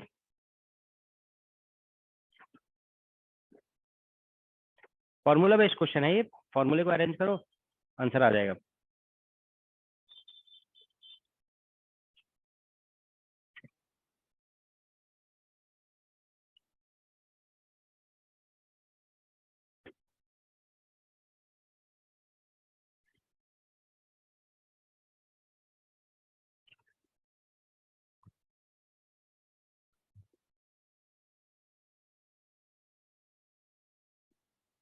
क्या है? डी, डी आ रहा है। डी आ रहा है, तो ठीक है, डी होगा।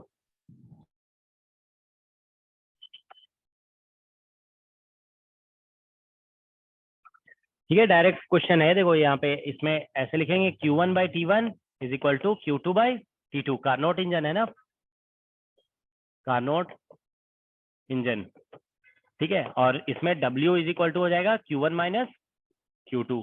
तो W के टर्म में एक्सप्रेस करना है तो Q2 निकाल लो यहाँ से। Q2 इक्वल टू हो जाएगा Q1 और इंटू T2/T1। इसको बस यहाँ सब्स्टिट्यूट कर दो तो W is equal to Q1 minus ये Q1 इंटू T2/T1 हो गया। तो Q1 निकल आएगा यहाँ से T1 इंटू W और divide by T1 minus T2। ठीक है, ये ऐसा निकल गया यहाँ से। ठीक है, अब इसको हम लोग Q1 का वैल्यू यहाँ पे सब्स्टिट्यूट कर देंगे। Q1 यहाँ सब्स्टिट्यूट करोगे तो Q2 इक्वल टू आ जाएगा T2, यहाँ पे T2 बच जाएगा और इंटू W और divide by T1 minus T2। ठीक है ना, दैट्स द आंसर, यही इसका आंसर है। ठीक है, ये सभी बेसिक क्वेश्चन है, लेकिन देखिए आप एग्जाम में ऐसे क्वेश्चन पूछे गए हैं। एक क्वेश्चन और देखो साइड में इधर दिया हुआ है 17 नंबर, देखो जरा इसमें थोड़े टेम्परेचर 2-3 दिए हुए हैं, T1 T2 T3 सभी दिया हुआ है। ठीक है, एक 17 नंबर क्वेश्चन देख रहे हैं।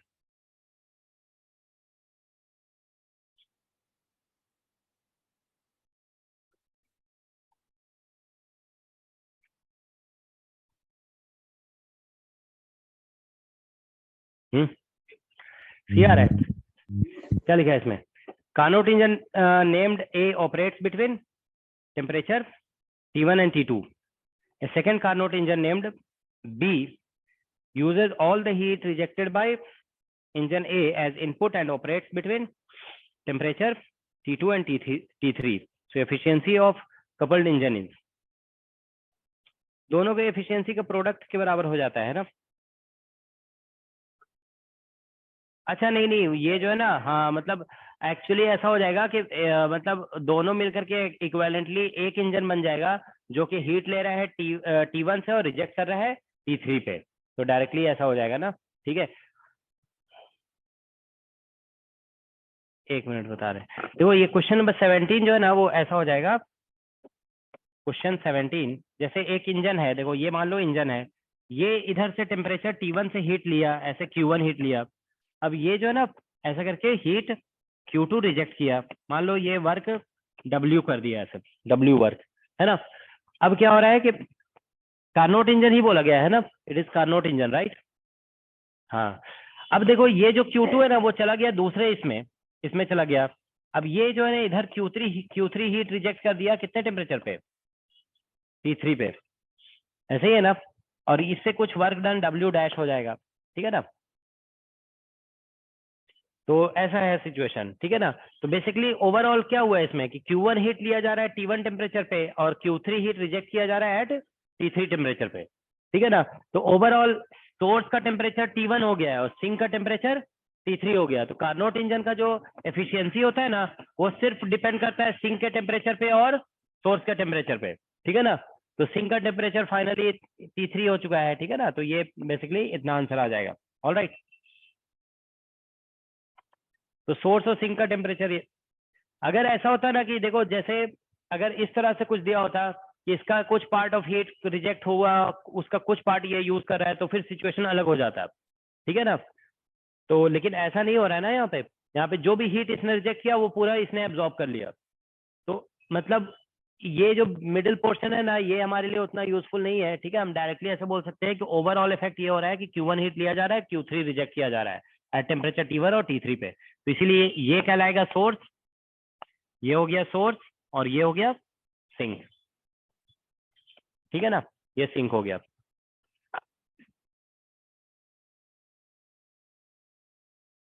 ठीक है। कौन सा बोलो? 11?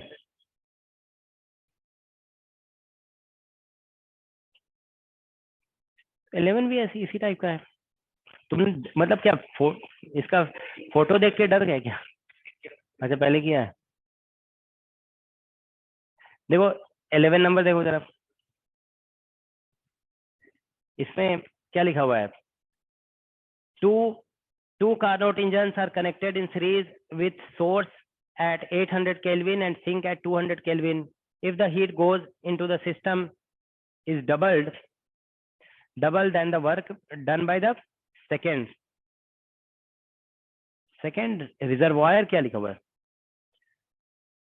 सेकंड इंजन होगा, समझ गया ना। सेकंड रिजर्वायर तो वर्क नहीं करता है ना, सेकंड इंजन होगा यहाँ पे, ठीक है। So which of the following is are correct, diagram is given for reference. Heat देखो 800 पे लिया जा रहा है और रिजेक्ट किया जा रहा है 200 केल्विन पे, ठीक है ना। और इसमें भी ओवरऑल देखो ऐसा ही हो रहा है, जो हीट Q2 रिजेक्ट हो रहा था ना T2 टेम्परेचर पे, तो फिर सेकंड इंजन भी Q2 हीट ले रहा है, ठीक है ना। तो एफिशिएंसी इसका तो हम लोग डायरेक्ट निकाल सकते हैं, ठीक है ना। ऑल राइट, अब इसमें बोला गया है if heat goes into the system is double then the work done by the second engine होगा, समझ गया ना। सेकंड रिजर्वायर नहीं है, सेकंड इंजन लिखना पड़ेगा। तो इसमें हमें फिर which of the following is are correct, ये कुछ देखो यहाँ पे ऐसा करके फॉर्मूला दिया हुआ है। Efficiency of first engine by second engine का रेशियो निकालना है और Q2 और Q3 का रिलेशन बताना है। यहाँ पे Q2 देखो, यहाँ पे ये दिया हुआ है Q2 और इधर Q3 दिया हुआ है, ठीक है। तो देखो इसको ड्रॉ करते हैं, ठीक है ना। ये क्वेश्चन नंबर है 11। देखो इस क्वेश्चन में अब देखिए ऐसे ही ये बना हुआ है, फिर ये और एक ये है, और इधर एक सर्कल बना देते हैं, एक सर्कल ये है, ठीक है। इस तरह का सिचुएशन है। इधर से हीट लिया, इधर हीट रिजेक्ट किया, फिर इधर से हीट इसने ले लिया, इधर हीट रिजेक्ट कर दिया, इधर वर्क दिखाया जा रहा है, ऐसा इतना ही है ना। तो देखो इसमें इधर वर्क डन W है, यहाँ पे वर्क डन W2 है। इधर हीट Q1 लिया गया, Q2 रिजेक्ट किया गया, यहाँ से Q2 ले लिया इसने, और इधर Q3 रिजेक्ट कर दिया। इधर टेम्परेचर दिया हुआ है 200 केल्विन और इधर टेम्परेचर दिया हुआ है 800 केल्विन, और इधर यहाँ पे ऐसा करके कुछ T2 दिया हुआ है, ठीक है ना। अब हमें रिलेशन देखो निकालना है Q2 और Q3 में, और Q2 और अच्छा Q2 Q3 में ही रिलेशन निकालना है 2, और eta1 बाई eta2 ऐसा कुछ दिया हुआ है, ठीक है ना। बस इतना ही इन्फॉर्मेशन है। अच्छा एक इन्फॉर्मेशन और है इसमें, जो बोला गया ना Q1 is twice of W2, ये गिवन है, यही दिया हुआ है ना।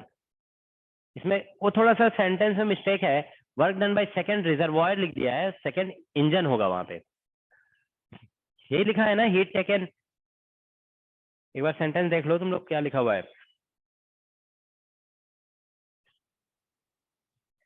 इसमें लिखा हुआ है देखो लास्ट में, if the heat goes into the system is double than the work done by the second reservoir, है ना। तो ठीक है, तो ये सिचुएशन है। तो सिस्टम में जो हीट जा रहा है वो यही तो है ना, Q1, ठीक है ना। तो ऐसा कुछ लिख देते हैं, ठीक है। तो अब देखिए यहाँ पे सबसे पहले एफिशिएंसी की बात की गई है यहाँ पे, है ना। दोनों की एफिशिएंसी का रेशियो निकालना है। तो हम लोग इसमें ऐसा करो, अच्छा इसमें कुछ बोला गया ये क्या है, कार्नोट इंजन है, ऐसा कुछ लिखा है क्या, देखो जरा। कार्नोट इंजन है ना, क्योंकि जानते हो देखो कार्नोट इंजन जब बोला जाएगा ना, तभी आप ये वाला फॉर्मूला लगा सकते हो, Q1/T1 इक्वल टू Q2/T2, समझ गए ना। इस तरह का जो लगाते हैं ना फॉर्मूला, ये तभी लगेगा जब ये कार्नोट इंजन होगा। तो देखो यहाँ पे Q1/T1 लिखेंगे, Q2/T2, अब इधर से लिखोगे ना तो यहाँ पे फिर ऐसा आ जाएगा Q2/T2 is equal to Q3/T3। इस वाले के लिए ऐसा हो जाएगा, ये T3 इसको बोल दे रहे हैं T3, और ये हमारा T1, ठीक है ना, ऐसा है। तो अब आप देखिए यहाँ पे क्या होगा कि ये दोनों आपस में इक्वल है, ये दोनों इक्वल है ना, तो यहाँ से Q1/T1 is equal to Q3/T3 होगा ना। तो यहाँ से हम लोग तो इतना तो निकाल ले सकते हैं कम से कम कि इसका टेम्परेचर वगैरह दिया हुआ है ना, देखो Q1/T1, T1 हमारा दिया हुआ है 800 इज इक्वल टू Q3/T3 200 है। तो यहाँ से आ जाएगा Q1 is equal to 4Q3। Quality question number 1 तो ये निकल आया है हमारा, ठीक है ना। अब देखो यहाँ के बाद ऐसा तो हमारे पास है ये रिलेशन, W2 जो होगा ना that will B Q2 minus Q3 होगा ना। W2 कितना होगा, Q2 माइनस Q3 होगा, ठीक है।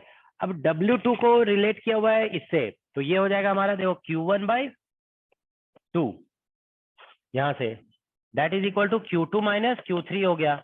अब ऑप्शन में किसको किसको रिलेट किया हुआ है, Q2 और Q3 को, तो हम Q1 को हटा देते हैं ना इधर से। देखो ये वाला Q1 का वैल्यू इधर पुट कर दो, तो ये बन जाएगा इधर कितना, देखो ये यूज 1, इसको 1 को यूज करें इधर से, जो निकला हुआ है ना इधर से, इसको यूज करते हैं, ठीक है ना। तो देखो यहाँ से आ जाएगा 2Q3 is equal to Q2 minus Q3। Is that all right? यहाँ पे पुट किए हम, तो ये इधर आ जाएगा। अब देखो Q2 इक्वल टू कितना निकल गया, 3Q3। ऐसा कोई ऑप्शन है? तो एक ऑप्शन ये करेक्ट हो गया। कौन सा है? ए ऑप्शन है ना, तो ये आ गया। ठीक है, तो अब हमें एफिशिएंसी के बारे में पता करना है ना, तो एफिशिएंसी निकाल लेते हैं इसका। देखो ईटा 2 निकालोगे ना, देखो ईटा 2 अब निकल जाएगा सारा एफिशिएंसी वगैरह सब कुछ। देखो ईटा 2 निकालोगे तो इसको ऐसे लिख सकते हो 1 माइनस Q3/Q2, यही होता है ना। टेम्परेचर के टर्म में नहीं निकलेगा, टेम्परेचर भी पता नहीं है ना इसका, तो चलो ऐसे ही निकाल लेते हैं Q3/Q2। तो देखो ईटा 2 निकालेंगे 1 माइनस, तो Q3/Q2 इधर से निकला हुआ है हमारा 1/3, कितना आ गया ये 2/3, तो ईटा 2 निकल गया। अब ईटा 1 समझ में आ रहा है ना, देखो ये समझ के लिखोगे। देखो यहाँ पे इसकी एफिशिएंसी निकालना है, इसमें इनपुट हीट कितना है Q2 और आउटपुट हीट कितना है Q3, रिजेक्टेड हीट Q3 है। तो एफिशिएंसी किसी भी, ये वाला फॉर्मूला तो किसी भी इंजन में लगता है ना, 1 minus heat rejected by heat absorb. अब कार्नोट है तो इसके जगह हम Q3/T2 भी लिख सकते हैं, सॉरी T3/T2 भी लिख सकते हैं, ठीक है ना। तो ऐसा आ जाएगा। अब आप देखिए ईटा 2 निकालोगे ना, सॉरी ईटा 2 था ये, ईटा 1 निकालेंगे तो ईटा 1 1 माइनस, और ये हो जाएगा Q2/Q1। Is that okay? तो Q2/Q1, तो देखो 1 माइनस Q2 को हम लिख देंगे यहाँ से 3Q3, और Q1 को उधर फर्स्ट वाले से लिख दोगे Q1 इक्वल टू 4Q3। देखो इधर से Q2 को, दोनों को Q3 में लिखे, Q3 कैंसिल हो गया, तो ये बन गया कितना 1 माइनस 3/4, तो दैट इज 1/4। ठीक है, तो ईटा 2/ईटा 1 अगर निकालेंगे तो कितना निकलेगा, ईटा 2/ईटा 1 2/3 और इंटू 4, इतने निकलेगा ना।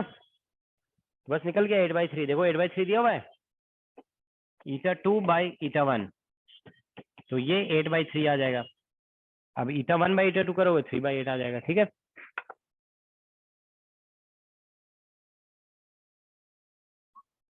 ठीक है, इसका आंसर आ गया। एक सी ऑप्शन करेक्ट है और ए ऑप्शन करेक्ट है। ठीक है,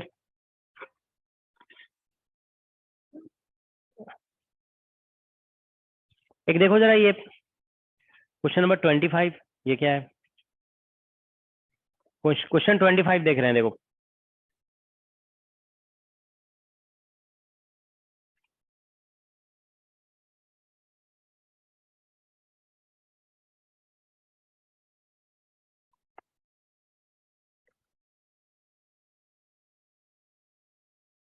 ये नोट कर लो सभी लोग।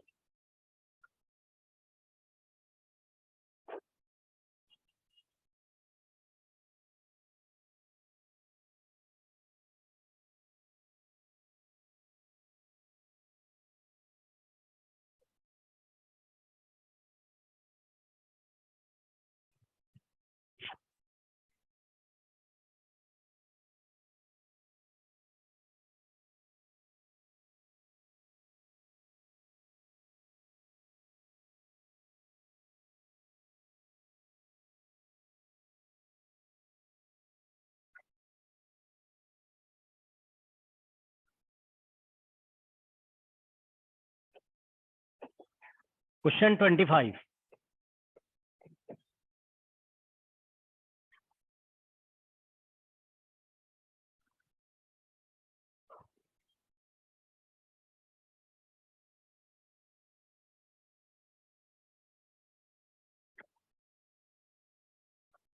इसमें लिखा है an engine of efficiency eta operates between two reservoir at temperature T1 and T2 with T2 greater than T1।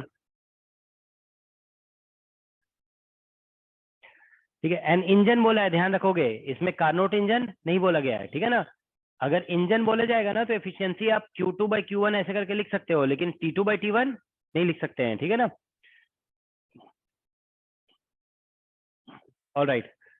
अब बोला गया T2 ग्रेटर देन T1 है, doing an amount of work W in 1 cycle. लिखा all of this work is used to drive an ideal Carnot engine in reverse, मतलब as a refrigerator between the two reservoir, between the two, उसी reservoir के बीच में है ना। The total heat extracted from the hot reservoir in one combined cycle of the two engines is, ठीक है ना, टोटल हीट कितना एक्सट्रैक्ट किया जाएगा from hot reservoir in one cycle, ये बताना है।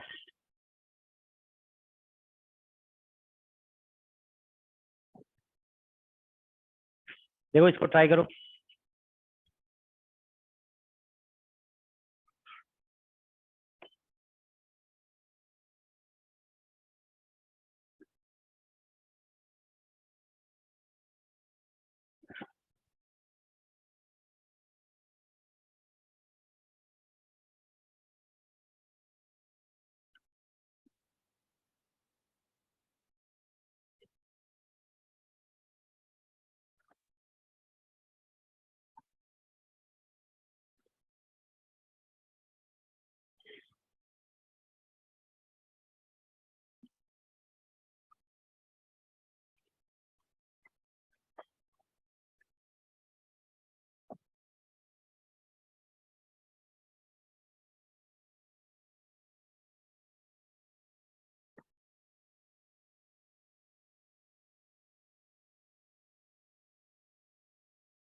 देखो इस क्वेश्चन में ये बोला गया है कि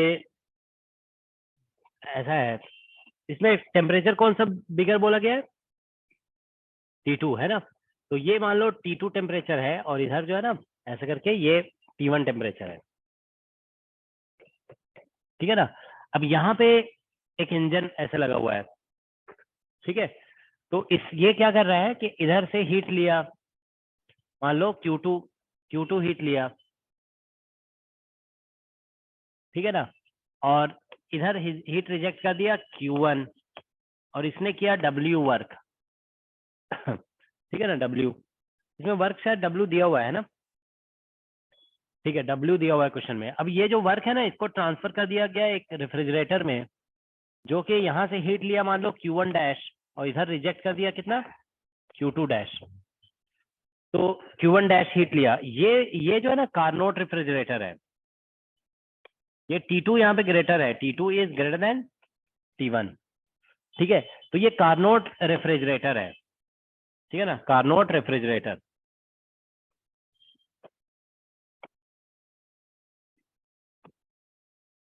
ठीक है, दैट्स द सिचुएशन। तो देखिए क्या होगा इसमें कि हम लोग यहाँ से हीट Q1 लिया गया है, इसमें हीट Q2 रिजेक्ट कर दिया गया है, ठीक है। तो इसके लिए हम लोग ऐसा लिख सकते हैं, देखो Q1 dash by T1 is equal to Q2 dash by T2, this you can write, is that okay, क्योंकि ये कार्नोट रेफ्रिजरेटर है ना, इसमें ऐसा लिखा जा सकता है, ठीक है। तो ये हमारे पास एक इक्वेशन तो यहाँ पे डायरेक्टली है। अब दूसरी बात देखिए, कंजर्वेशन ऑफ एनर्जी के पॉइंट ऑफ व्यू से इसमें Q2 डैश जो होगा ना that will be equal to W plus Q1 dash, क्योंकि देखो W वर्क लगाया गया, Q1 हीट लगाया गया और लास्ट में रिजेक्ट कितना किया गया Q2 डैश, तो ऐसा हो जाएगा, ठीक है ना। ऑल राइट, तो ये हमारा सेकेंड रिलेशन है, ठीक है ना। और दूसरी बात यहाँ पे हमारे पास, ठीक है, तो इसमें जो है ना हमें बेसिकली बताना है कि कोल्ड टेम्परेचर से हॉट टेम्परेचर में कितना नेट हीट ट्रांसफर किया गया है ना। तो इसमें एक्चुअली हमें ये बताना है ना कि Q1 डैश माइनस Q1 का वैल्यू कितना है, यही तो बताना है ना हमें, क्योंकि देखो इसमें हीट Q1 दिया गया और निकाला गया कितना Q1 डैश, तो नेट हीट इससे कितना एक्सट्रैक्ट किया गया लो टेम्परेचर से, समझ गया ना। ये बताना है क्वेश्चन में, क्वेश्चन पढ़ लो एक बार, देखो यही तो पूछा गया है ना, लुक एट द क्वेश्चन। तो इसमें लिखा है ना total heat extracted from hot reservoir, अच्छा हॉट रिजर्वायर से बोला, in one cycle of the two engines is, ठीक है। तो हॉट रिजर्वायर से कितना निकाला गया, ऐसा ये पूछा जा रहा है। तो ठीक है, इसमें पूछा ये जा रहा है कि बेसिकली हमें Q2 माइनस Q2 डैश का वैल्यू, ठीक है ना, ये Q2 माइनस Q2 डैश का वैल्यू बताना है, ठीक है ना। ऑल राइट, तो देखते हैं इसको। अब इसमें कुछ एफिशिएंसी के बारे में दिया हुआ है, देखो एफिशिएंसी इसका दिया हुआ है ना, इसका एफिशिएंसी कितना है ईटा, तो हम लोग एफिशिएंसी जानते हैं W अपॉन यहाँ पे कितना होगा Q2, एक्चुअली ऐसा होता है ना आउटपुट अपॉन इनपुट होता है, तो आउटपुट W है और इनपुट इससे कितना हो रहा है Q2।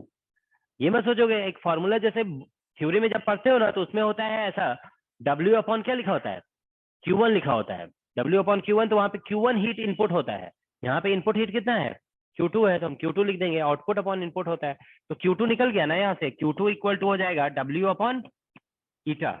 तो ठीक है, यहाँ पे हमें ये तो पता ही है, ठीक है ना। अब हमें इसमें, ठीक है, तो हम लोग ऐसा करेंगे ना, यहाँ से हमें Q2 डैश यहाँ से निकाल लेते हैं, ठीक है ना, यहाँ से देखो, तो इससे ऐसा करो, यहाँ से Q1 डैश निकाल लो, Q1 dash is equal to हो जाएगा, देखो Q2 डैश अपॉन T2, नहीं अपॉन T1 और डिवाइडेड बाय T2, तो ये ऐसा कुछ आ गया। अब हम इसको यहाँ पे पुट करेंगे, ठीक है ना, तो देखो यहाँ से जब निकालोगे ना, ये Q1 डैश का वैल्यू पुट करोगे, तो ये आ जाएगा हमारा Q2 डैश इक्वल टू कितना निकल आएगा, ये हो जाएगा T2 और इंटू W और divided bye T2 minus T1, इतना ही तो निकलेगा ना।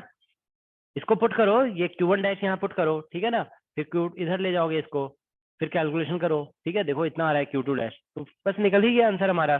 जो Q2 का वैल्यू ये हमें निकालना था ना, तो Q2 का वैल्यू निकाल दिया यहाँ पे, दिस इज ये देखो लिख रहे हैं इधर W बाई ईटा, ये Q2 हो गया माइनस Q2 डैश ये हो गया T2 इंटू W और divide by T2 minus T1, बस यही आंसर है इसका, that should be the answer. इतना दिया हुआ आंसर देखो जरा,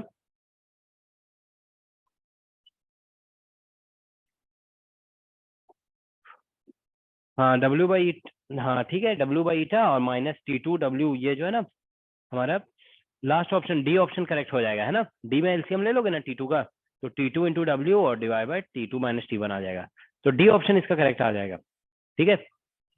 मैं बेसिक मैनिपुलेटिव क्वेश्चन है बस ये।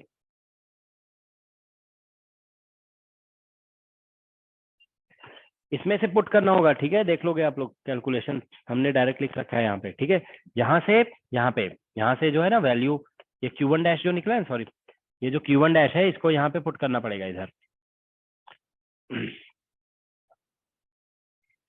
तो यहाँ से Q2 डैश, फिर हम यहाँ पे दोनों वैल्यूज पुट कर दिए इधर से, okay, we are getting the answer, ठीक है।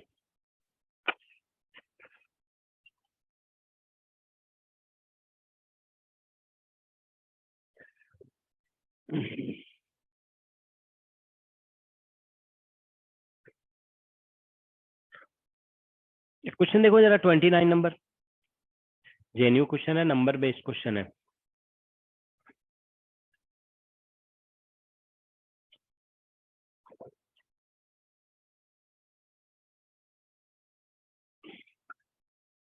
क्वेश्चन नंबर 29,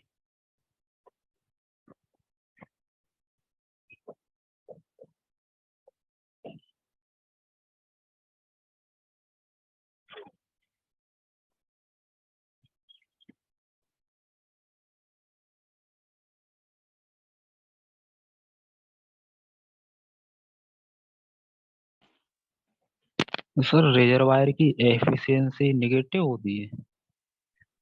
रिजर्वायर की एफिशिएंसी हम लोग कहाँ डिफाइन करते हैं, एफिशिएंसी इंजन की डिफाइन करते हैं ना, रिजर्वायर की क्यों डिफाइन करेंगे। सर मैंने एक क्वेश्चन में देखा था सर, लेकिन मेरी समझ नहीं एफिशिएंसी आई। क्या होता है कि कोई भी इंजन है, जैसे वो कितना वर्क कर रहा है, ठीक है ना, और ठीक है, ऐसा ये रिजर्वायर की एफिशिएंसी डिफाइन नहीं होती है, ठीक है ना, इंजन की डिफाइन होती है, ओके।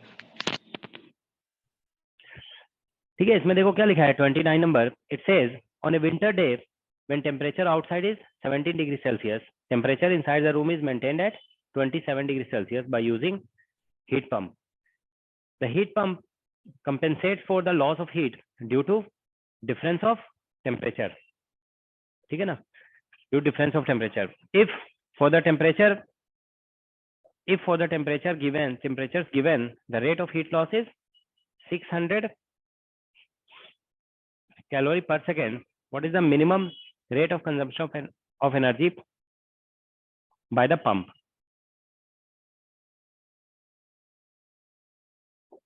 JNU 2014 है। तो इसमें क्या लिखा है, in a winter day when temperature outside is 70 degree Celsius, temperature inside a room is maintained at 27 degrees Celsius by using heat pump. The heat pump compensates for the loss of heat due to difference of temperature. if the if the temperature given, if for the given temperatures given, rate of heat loss is 600 calorie per second, what is the minimum rate of consumption of energy by the pump? Minimum rate बोला गया ना, तो ये मतलब एक तरह से Carnot engine type का रेट अगर हम लोग कंसीडर करेंगे ना पंप को, तो इसका जो निकलेगा ना basically rate of consumption of energy वो मिनिमम निकलेगा, ठीक है ना, मतलब रिवर्सिबल टाइप का एज्यूम करोगे, उसमें लॉस जो होता है मिनिमम होता है ना, ठीक है, तो मिनिमम कंजम्पशन जो है ना वो रिवर्सिबल पंप ही करेगा, ठीक है, मतलब रेफ्रिजरेटर जैसा ही होगा ये, ठीक है ना। तो देखो सिचुएशन ऐसा है कि ऐसा दिया हुआ है कि एक रूम है, मान लो, क्या हुआ,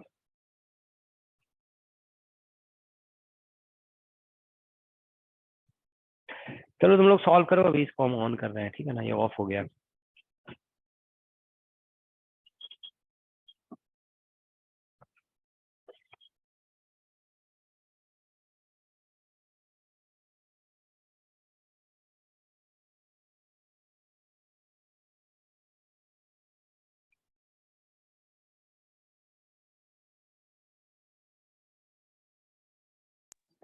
सर थर्मो के अभी और कितने लेक्चर्स होंगे? थर्मो के अभी जैसे अभी सेकेंड लॉ से रिलेटेड क्वेश्चन हम लोग अभी डिस्कस कर रहे थे ना, अभी एक दिन हम थोड़ा सा रिकैप कर देंगे थर्मोडायनेमिक पोटेंशियल नेक्स्ट क्लास में, ठीक है ना, उसके बाद फिर उसके प्रॉब्लम्स कराएंगे, फिर उसके बाद एक दिन फेज ट्रांजिशन के क्वेश्चंस करा देंगे, तो कम से कम अभी जो है ना 2-3 क्लास तो और कराएंगे फिर प्रॉब्लम, ठीक है। देखो इस क्वेश्चन में क्या लिखा गया है, क्वेश्चन कितना नंबर था ये, कितना था? 29। 29, एक मिनट, 29। देखो इसमें लिखा गया है कि एक रूम है, मान लो इसका अंदर का टेम्परेचर दिया हुआ है कितना, 27 डिग्री सेल्सियस, और बाहर का टेम्परेचर है 70 डिग्री सेल्सियस, ठीक है ना, तो रूम में टेम्परेचर ज्यादा है और इधर बाहर है कम है, तो अब जानते हो क्या होगा, देखो इसमें बेसिकली हीट तो इधर से इधर ट्रांसफर होगा ना, ऐसे इस तरह से हीट ट्रांसफर हो रहा है, तो ये जो है ना लॉस ऑफ हीट है, क्योंकि रूम तो परफेक्टली मान लो इंसुलेटिंग नहीं है, तो वही बोला जा रहा है लॉस है। कितना लॉस ऑफ हीट हो रहा है? 6000 कैलोरी पर सेकेंड, इतना लॉस हो रहा है, ठीक है ना। अब क्वेश्चन बोला जा रहा है कि एक इंजन है, तो एक इंजन देखो हम ऐसे ऑपरेट कराएंगे, जैसे ये इंजन है, मतलब रेफ्रिजरेटर है, दिस इज ए, मतलब इसको पंप बोला गया, दिस इज पंप। पंप जो है ना बेसिकली क्या कर रहा है कि सपोज करो इधर से हीट लिया सराउंडिंग से, ये Q1 हीट लिया और इधर हीट रिजेक्ट कर दिया कितना, Q2, समझ गया ना, और इसके बाहर से दिया गया वर्क W, ऐसे ही है ना इसमें तो ये पंप का काम होगा, तो जो लॉस हो रहा होगा ना, देखो इधर कितना लॉस हो रहा है 600, तो अगर रूम टेम्परेचर मेंटेन कर रहा है तो जितना लॉस है उतना ही तो इसको इधर वापस भेजना पड़ेगा ना, तो इसका मतलब Q2 जो है ना 6000 हो जाएगा डिग्री सेल्सियस, सॉरी 6000 कैलोरी पर सेकेंड, समझ गए ना। जितना देखो रूम से सराउंडिंग में जितना हीट का ट्रांसफर हो रहा है, लॉस हो रहा है, अगर ये जो पंप है वो उतना वापस उधर भेज दिया, समझ गए, सराउंडिंग से लेकर के वापस उधर भेज दिया उतना ही हीट, तो कंपेंसेट हो जाएगा कि नहीं हो जाएगा, तो बस यही है। तो इसमें जो है ना हमें मान के चलना पड़ेगा कि इसको Q2 हमें इतना देना है, ठीक है ना। तो अब आप देखिए इसमें बेसिकली क्या है कि हम लोग जानते हैं कि यहाँ पे Q1 प्लस W, ये Q1 plus W should be equal to Q2, ये ऐसा होगा, ठीक है, ये हमारा फर्स्ट इक्वेशन है, तो Q2 हमें पता चल चुका है। अब ये जो है ना बोला गया है मिनिमम इसकी इस पे कितना वर्क करना पड़ेगा, मिनिमम वर्क, तो ये जानते हो मिनिमम वर्क तभी करना पड़ेगा जब ये कार्नोट टाइप का होगा, तो इसको रिवर्सिबल कार्नोट इंजन जैसा मान लेते हैं, ठीक है ना। तो इसमें ऐसा हो जाएगा Q1, देखो फिर Q1 by T1 is equal to Q2 by T2 लगाना पड़ेगा, तो Q1 देखो यहाँ पे ऐसा हो जाएगा Q1 बाई T1, तो T1 इसका बाहर का टेम्परेचर, ठीक है ना, कितना है 17, तो ऐसा लिख दोगे 273 plus 17 is equal to Q2, तो अभी Q2 रहने दो, और इधर हो जाएगा 273 और प्लस अंदर में कितना था 27 के हाँ केल्विन में लिखते हैं ना, ये सारे टेम्परेचर जो है ना केल्विन में लिखे जाते हैं, ठीक है।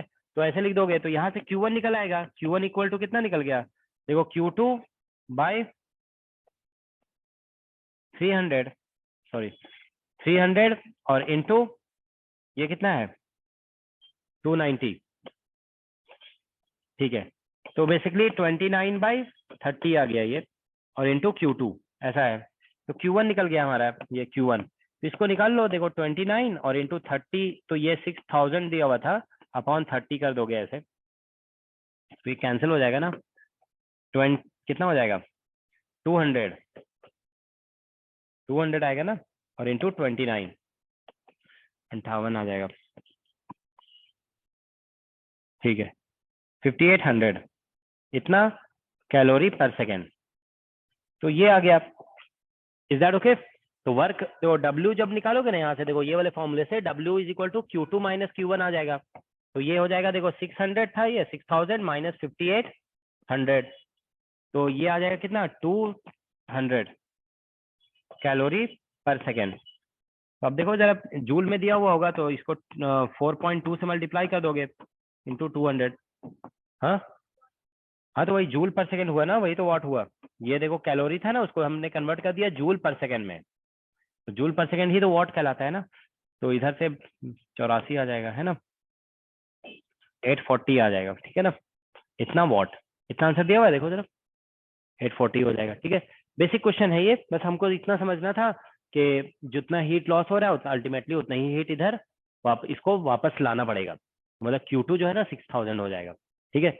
बस उसके बाद ये लगा दिए गए इसको, और मिनिमम जो बोला गया ना, मिनिमम पावर नीडेड जो होगा ना, वो रिवर्सिबल इंजन के लिए होगा, तो इसको, और ऐसे भी जानते हो जब क्वेश्चन नहीं सॉल्व हो ना, देखो जैसे मान लो हम इसको रिवर्सिबल नहीं मानते हैं, तो फिर ये, या कार्नोट रेफ्रिजरेटर इसको नहीं मानते हैं, तो हम इसको यूज नहीं कर पाएंगे। अब इसको यूज नहीं कर पाएंगे तो क्वेश्चन भी सॉल्व नहीं हो पाएगा। तो अगर मान लो लिखा हुआ भी नहीं है ना क्वेश्चन में, आपको क्वेश्चन पढ़ने समझ में आ जाता है कि इसको तो यूज करना ही पड़ेगा, तभी ये क्वेश्चन सॉल्व हो सकता है, ठीक है ना। तो मतलब कार्नोट हीट पंप लेकर मान करके सॉल्व किया जाएगा इस क्वेश्चन को, ठीक है। We are assuming it to be Carnot heat pump, all right, ठीक है। सर वो ऑर्डर में ऐड कर देना बेस फॉर्म में, और हाँ एंट्रोपी हाँ एंथैल्पी वाला लेक्चर भी, ठीक है उसको एंट्रोपी एंथैल्पी वाला। क्या कह रहे हो, वो एंट्रोपी का लेक्चर नहीं है उसमें? हाँ सर वो मिल नहीं रहा है, मैंने 2-3 बार चेक कर लिया, एंट्रोपी एंथैल्पी मिसिंग है। चलो ठीक है, हम देख लेंगे। एक एक क्वेश्चन और देखो जरा कम से कम इसमें।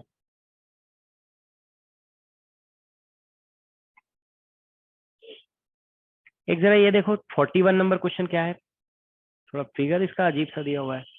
क्वेश्चन नंबर 41,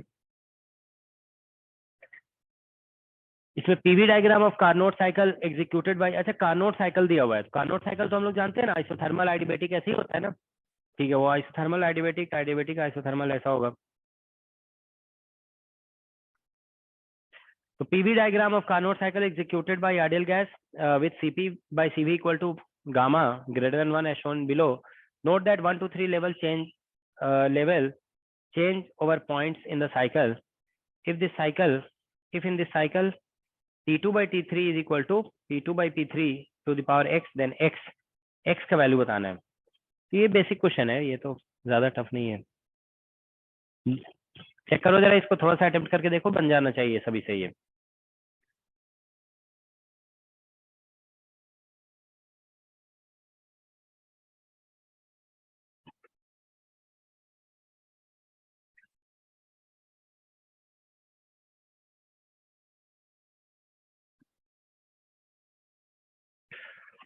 इसमें बोला गया है T2 by T3 is equal to P2 by P3 to the power x, then x is equal to, तो T2 देखो यहाँ पे दिया हुआ है, इसका T2 by T3 और P2 by P3 निकालना है, ठीक है।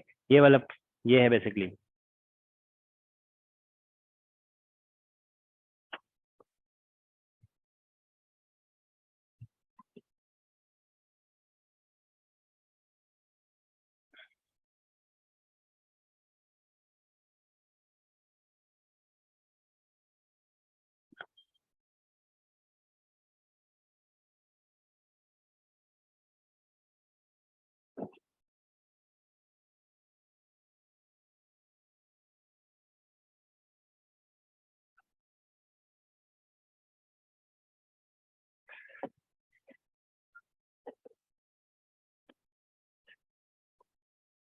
क्वेश्चन 41 है।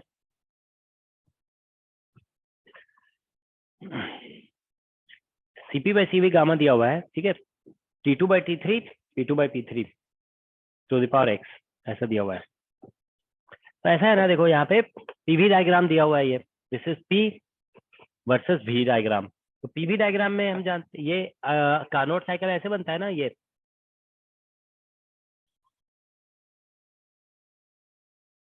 ठीक है, ये इस तरह से बनता है।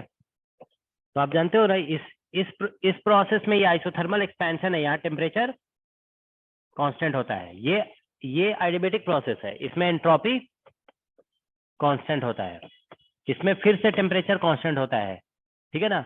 यहाँ पे मतलब टेम्परेचर T1 है मान लो, ये टेम्परेचर T2 है, आइसोथर्मल प्रोसेस होता है, और यहाँ पे एंट्रोपी कांस्टेंट होता है, ठीक है ना। ऐसा ऊपर गया, ये उल्टा बना दिए ग्राफ है, ऐसा है, ठीक है ना। ऐसा T1 ये ऐसा, तो इसमें बोला गया ये 0.2 है और ये 0.3 है, तो T2 by T3 is equal to बोला गया P2 by P3 to the power x। निकला है आंसर। तो हमें x का वैल्यू बताना है, बेसिक क्वेश्चन है ये।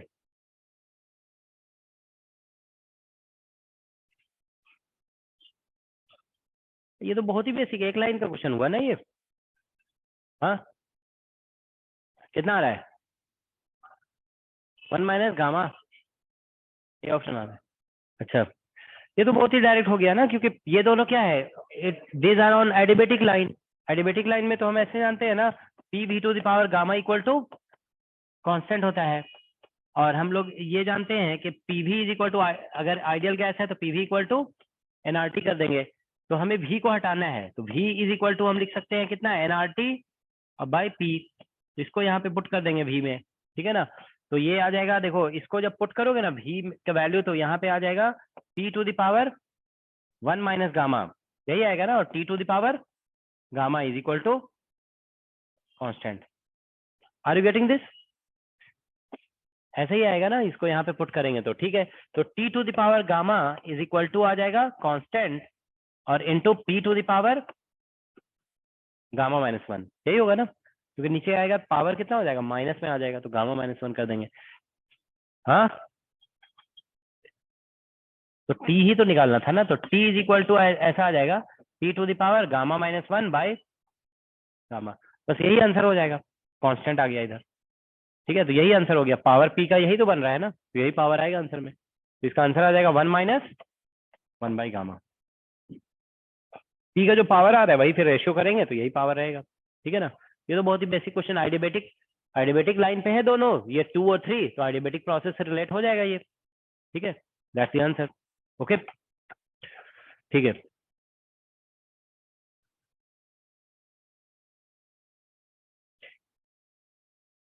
एक जेएनयू का क्वेश्चन है, देखो जरा 43 नंबर।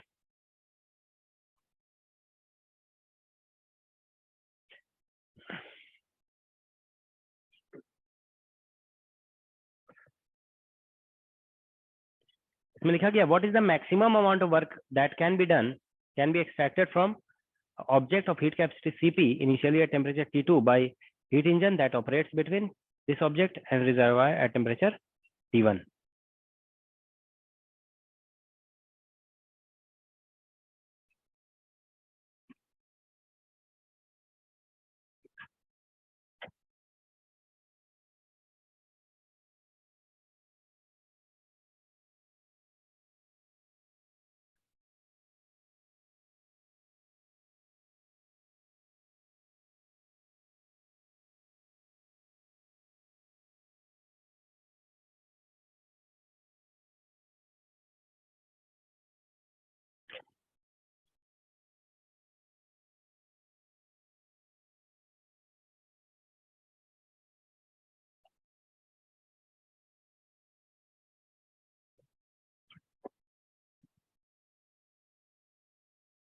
Question number 43.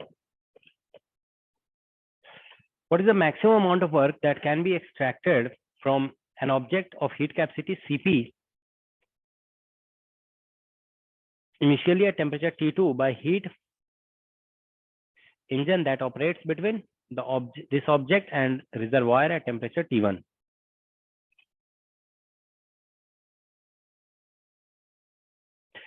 देखो इसमें क्या होगा, कॉन्सेप्ट ऐसा है कि एक ऑब्जेक्ट है, ऑब्जेक्ट बोला गया ना, मतलब छोटा सा कोई ऑब्जेक्ट है, ठीक है ना, इसका टेम्परेचर कितना दिया हुआ था, T2 है ना, T2। अब एक जानते हो ये कोई बड़ा सा ऑब्जेक्ट है, ठीक है ना, ये इन रिजर्वायर है। रिजर्वायर का मतलब होता है बिग ऑब्जेक्ट, ठीक है ना, इसका टेम्परेचर कितना दिया हुआ है, T1। ये इनफाइनाइट ऑब्जेक्ट है, इनफाइनाइट ऑब्जेक्ट। जब भी रिजर्वायर बोला जाएगा ना, समझ लो उसका टेम्परेचर चेंज नहीं हो सकता है, ठीक है ना, वो कांस्टेंट होता है, ठीक है ना। अब देखो इसके बीच में एक लगा दिया इंजन, ऐसे ही बोला गया ना क्वेश्चन में, देखो क्या लिखा है, what is the maximum amount of work. हाँ, वर्क एक्सट्रैक्ट करना है, वर्क एक्सट्रैक्ट करना है तो मतलब अपने आप तो देखो ऐसे इन दोनों कांटेक्ट में ले आओगे ना तो हीट फ्लो करेगा एक से दूसरे में, लेकिन वर्क एक्सट्रैक्ट नहीं होगा। वर्क एक्सट्रैक्ट कराने तो इंजन लगाना पड़ेगा, और मैक्सिमम एफिशिएंसी किसकी होती है, कार्नोट इंजन की। तो यहाँ पे कार्नोट इंजन लगा देंगे, कार्नोट इंजन नहीं, कार्नोट इंजन ना बोल करके रिवर्सिबल इंजन बोल दो। Carnot engine actually constant temperature पे वर्क करता है, ठीक है ना, इसको ऐसे बोलना पड़ेगा, हम रिवर्सिबल इंजन लगा रहे हैं, रिवर्सिबल इंजन। तो इधर से ये हीट लेगा Q2 और इधर हीट देगा Q1, ठीक है ना, और इधर रिजेक्ट करेगा वर्क, ठीक है ना, वर्क सप्लाई करेगा, ठीक है ना। तो जानते हो देखो होगा क्या इसमें कि इसका टेम्परेचर कांस्टेंट बना रहेगा, लेकिन इसका टेम्परेचर रिड्यूस होता जाएगा, ठीक है। तो जब जानते हो when T2 becomes equal to T1, तो फिर यहाँ पे ये इंजन वर्क करना बंद कर देगा। तो मैक्सिमम वर्क मतलब कह सकते हो एक्सट्रैक्टेड जो होगा वो बेसिकली कॉरेस्पॉन्ड करेगा जब दोनों का टेम्परेचर इक्वल हो जाएगा, ठीक है ना। तो यहाँ पे जानते हो क्या होगा कि इसका टेम्परेचर ऐसे चेंज होते होते इसका फाइनल टेम्परेचर जो आएगा, समझ रहे हो ना, इसका फाइनल टेम्परेचर हो जाएगा, final temperature will become equal to T1। Is that okay. तो फाइनल टेम्परेचर इसका T1 हो जाएगा। तो हम इससे निकाल देख लेते हैं कि इसका हीट कितना निकल गया। तो इससे देखो इसका हीट एक्सट्रैक्टेड, तो हीट एक्सट्रैक्टेड, तो इससे हीट जो निकलेगा ना वो बेसिकली हो जाएगा Cp और इंटू T2 माइनस T1। ऐसे ही होता है ना, T कैसे लिखते हो, dQ बाई dt, ठीक है ना। ये हीट कैपेसिटी है, ध्यान रखोगे, स्पेसिफिक हीट नहीं है, तो मास वाला नहीं आएगा टर्म, हीट कैपेसिटी है। देखो हीट कैपेसिटी ऐसे लिखते हैं ना, heat capacity equal to dQ by dt, ठीक है ना। और स्पेसिफिक जब लिखते हैं तो 1/n आता है या 1/m आता है, तो हीट कैपेसिटी है, तो इसलिए डायरेक्ट इसको मल्टीप्लाई करके इंटीग्रेट करोगे ना तो ये निकल आएगा, ठीक है ना। तो ये हीट एक्सट्रैक्टेड जो है ना, ये Q2 का हमने मॉडुलस लिख रखा है, ध्यान रखोगे, मॉडुलस। तभी हम जो है ना ऐसे लिखे हुए हैं, ध्यान रखोगे, हमने इस तरह से लिख रखा है, देखो higher temperature minus lower temperature. Otherwise इसको इंटीग्रेट करोगे ना, Cp dt इंटीग्रेट करोगे तो कैसे लिखोगे, इनिशियल टेम्परेचर T2 और फाइनल लिखोगे T1, तो क्या आएगा, इंटीग्रेट करने से आएगा T1 माइनस T2 आएगा। तो हम मॉडुलस लिखे हुए हैं ये, ठीक है ना। ऑल राइट, तो ये इतना निकल गया। अब जानते हो देखो यहाँ पे, ठीक है, अब हमें देखो ये तो पता नहीं है ना कि इसको कितना हीट दिया गया, दैट इज नॉट नोन, और दो अननोन है ना अब यहाँ पे। तो अगर एक मान लो Q2 जान भी गए तो ये तो नहीं पता चलेगा। कार्नोट इंजन नहीं है कि इसमें ऐसा नहीं लगा सकते हो, ध्यान रखोगे। कार्नोट इंजन का मतलब होता है एक्चुअल में कि in which temperature of source as well as sink remains constant. जब दोनों कांस्टेंट होता है ना तब हम लगाते हैं Q1 by T1 is equal to Q2 by T2, समझ रहे हो ना। इसमें क्या होगा, इसका टेम्परेचर चेंज होता जा रहा है, तो हम वो चीज नहीं लगा सकते हैं। तो इसमें जानते हो आपको ये कहना होगा, ये रिवर्सिबल इंजन लगा हुआ है ना, तो पूरे यूनिवर्स का जो एंट्रोपी चेंज होगा ना वो 0 होगा, रिवर्सिबल प्रोसेस है ये। आप देखो कार्नोट इंजन का भी डेरिवेशन ऐसे ही कराया जाता है ना, रिवर्सिबल प्रोसेस। तो रिवर्सिबल प्रोसेस में ऐसा होता है, डेल्टा एस इक्वल टू 0 होगा फॉर यूनिवर्स, पूरे यूनिवर्स का एंट्रोपी चेंज 0 आएगा।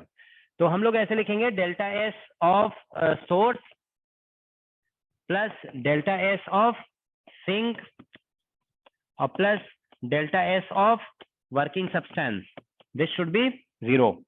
तो डेल्टा एस ऑफ सोर्स हमारा ये है, देखो इसमें ऐसे लिखोगे ना, dQ बाई T लिख दोगे, इसका टेम्परेचर तो चेंज हो रहा है ना, इज दैट ओके। इसका टेम्परेचर क्या हो रहा है, चेंज हो रहा है, तो इसीलिए T वेरिएबल है ना, तो इंटीग्रेट करना पड़ेगा। T1 से कितना हो गया, अच्छा उल्टा हुआ है ना, T2 से T1 हो गया, T2 से T1 हो गया, ठीक है। अब इधर प्लस सिंक का निकालोगे ना, तो सिंक में हमें पता चल चुका है क्या, नहीं, सिंक का तो ऐसे लिखेंगे ना, यहाँ पे Q1 बाई T1 ऐसे लिखेंगे ना। इसमें हीट कितना दिया गया Q1, और इसको ऐसे इंटीग्रेट करोगे ना dQ बाई T, तो इसका टेम्परेचर चेंज नहीं हो रहा है ना, तो इसलिए T बाहर हो जाएगा, dQ के इंटीग्रेशन से कितना आ जाएगा Q1। Is that okay? और वर्किंग सब्सटेंस रिवर्सिबल प्रोसेस में अपने इनिशियल स्टेट में रिटर्न आ जाता है, तो इसका 0 होगा। समझ गए ना? वर्किंग सब्सटेंस का 0 लिखना पड़ेगा। तो यहां से देखो, इसको लिख दोगे ऐसे Cp इंटू dt और बाई T, और ये इंटीग्रेशन हो जाएगा T2 से T1 और plus Q1 by T1 is equal to 0, ये लिखेंगे। तो यहां से देखिए आप Cp और ये हो जाएगा ln T1 बाई T2, ठीक है ना, plus Q1 by T1 is equal to 0। Are you all getting this? तो यहां से हमारा Q1 निकल आया, Q1 इज इक्वल टू जो है ना, देखो यहां से आ जाएगा Cp इंटू T1 और ln T2 by T1। Are you getting this? T1 by T2 था ना, उसको हम T2 बाई T1 कर दिए माइनस को खत्म करने के लिए, ठीक है ना, तो प्लस आ गया। माइनस में T1 बाई T2 आएगा ना, यहाँ क्या लिखे हम, ठीक है, तो ये आ गया। ओके, अब क्या बचा? तो हमें इसमें वर्क डन ही तो निकालना था, तो हम इधर से ये भी निकाल चुके हैं, देखो Q2 निकाल चुके हैं और Q1 भी निकल चुका है, तो वर्क डन कितना होगा? Q2 modulus minus Q1 modulus, यही तो वर्क होगा ना। समझ में आ रहा है ना सभी को? यहाँ पे देखो Q2 हीट इससे लिया गया, Q1 इधर दिया गया, Q2 का कुछ पार्ट इधर चला गया, बचा जो उधर गया, ठीक है ना। तो यहाँ से क्या आएगा? Q2 का मॉडुलस कितना निकला हुआ था?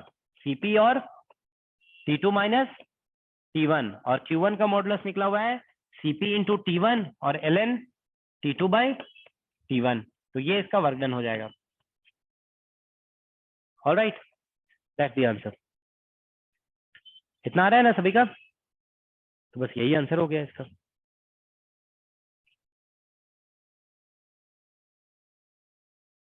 ये सभी बेसिक क्वेश्चंस हैं, जानते हो, इसमें कोई ज्यादा, थोड़ा सा जो आपने बेसिक पढ़ लिया है ना, कार्नोट इंजन का डेरिवेशन जो पढ़ा है ना, समझ लो उसी तरह का क्वेश्चन है ये। कार्नोट इंजन के डेरिवेशन में भी तो यही यूज करते हैं ना हम लोग, ठीक है ना।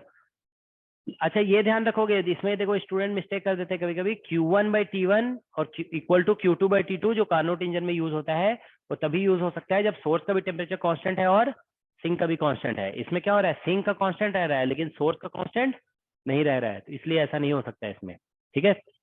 ऑलराइट, चलो फिर स्टॉप करते हैं, ठीक है ना। अब नेक्स्ट क्लास में तुम लोग, अब देखो second law of thermodynamics, Carnot engine, इन सब के क्वेश्चन अटेम्प्ट कर लो, ठीक है ना। हम एक दिन के बाद क्लास लगाएंगे फिर, ठीक है। जो भी नहीं बनेगा वो पूछ लोगे, ठीक है।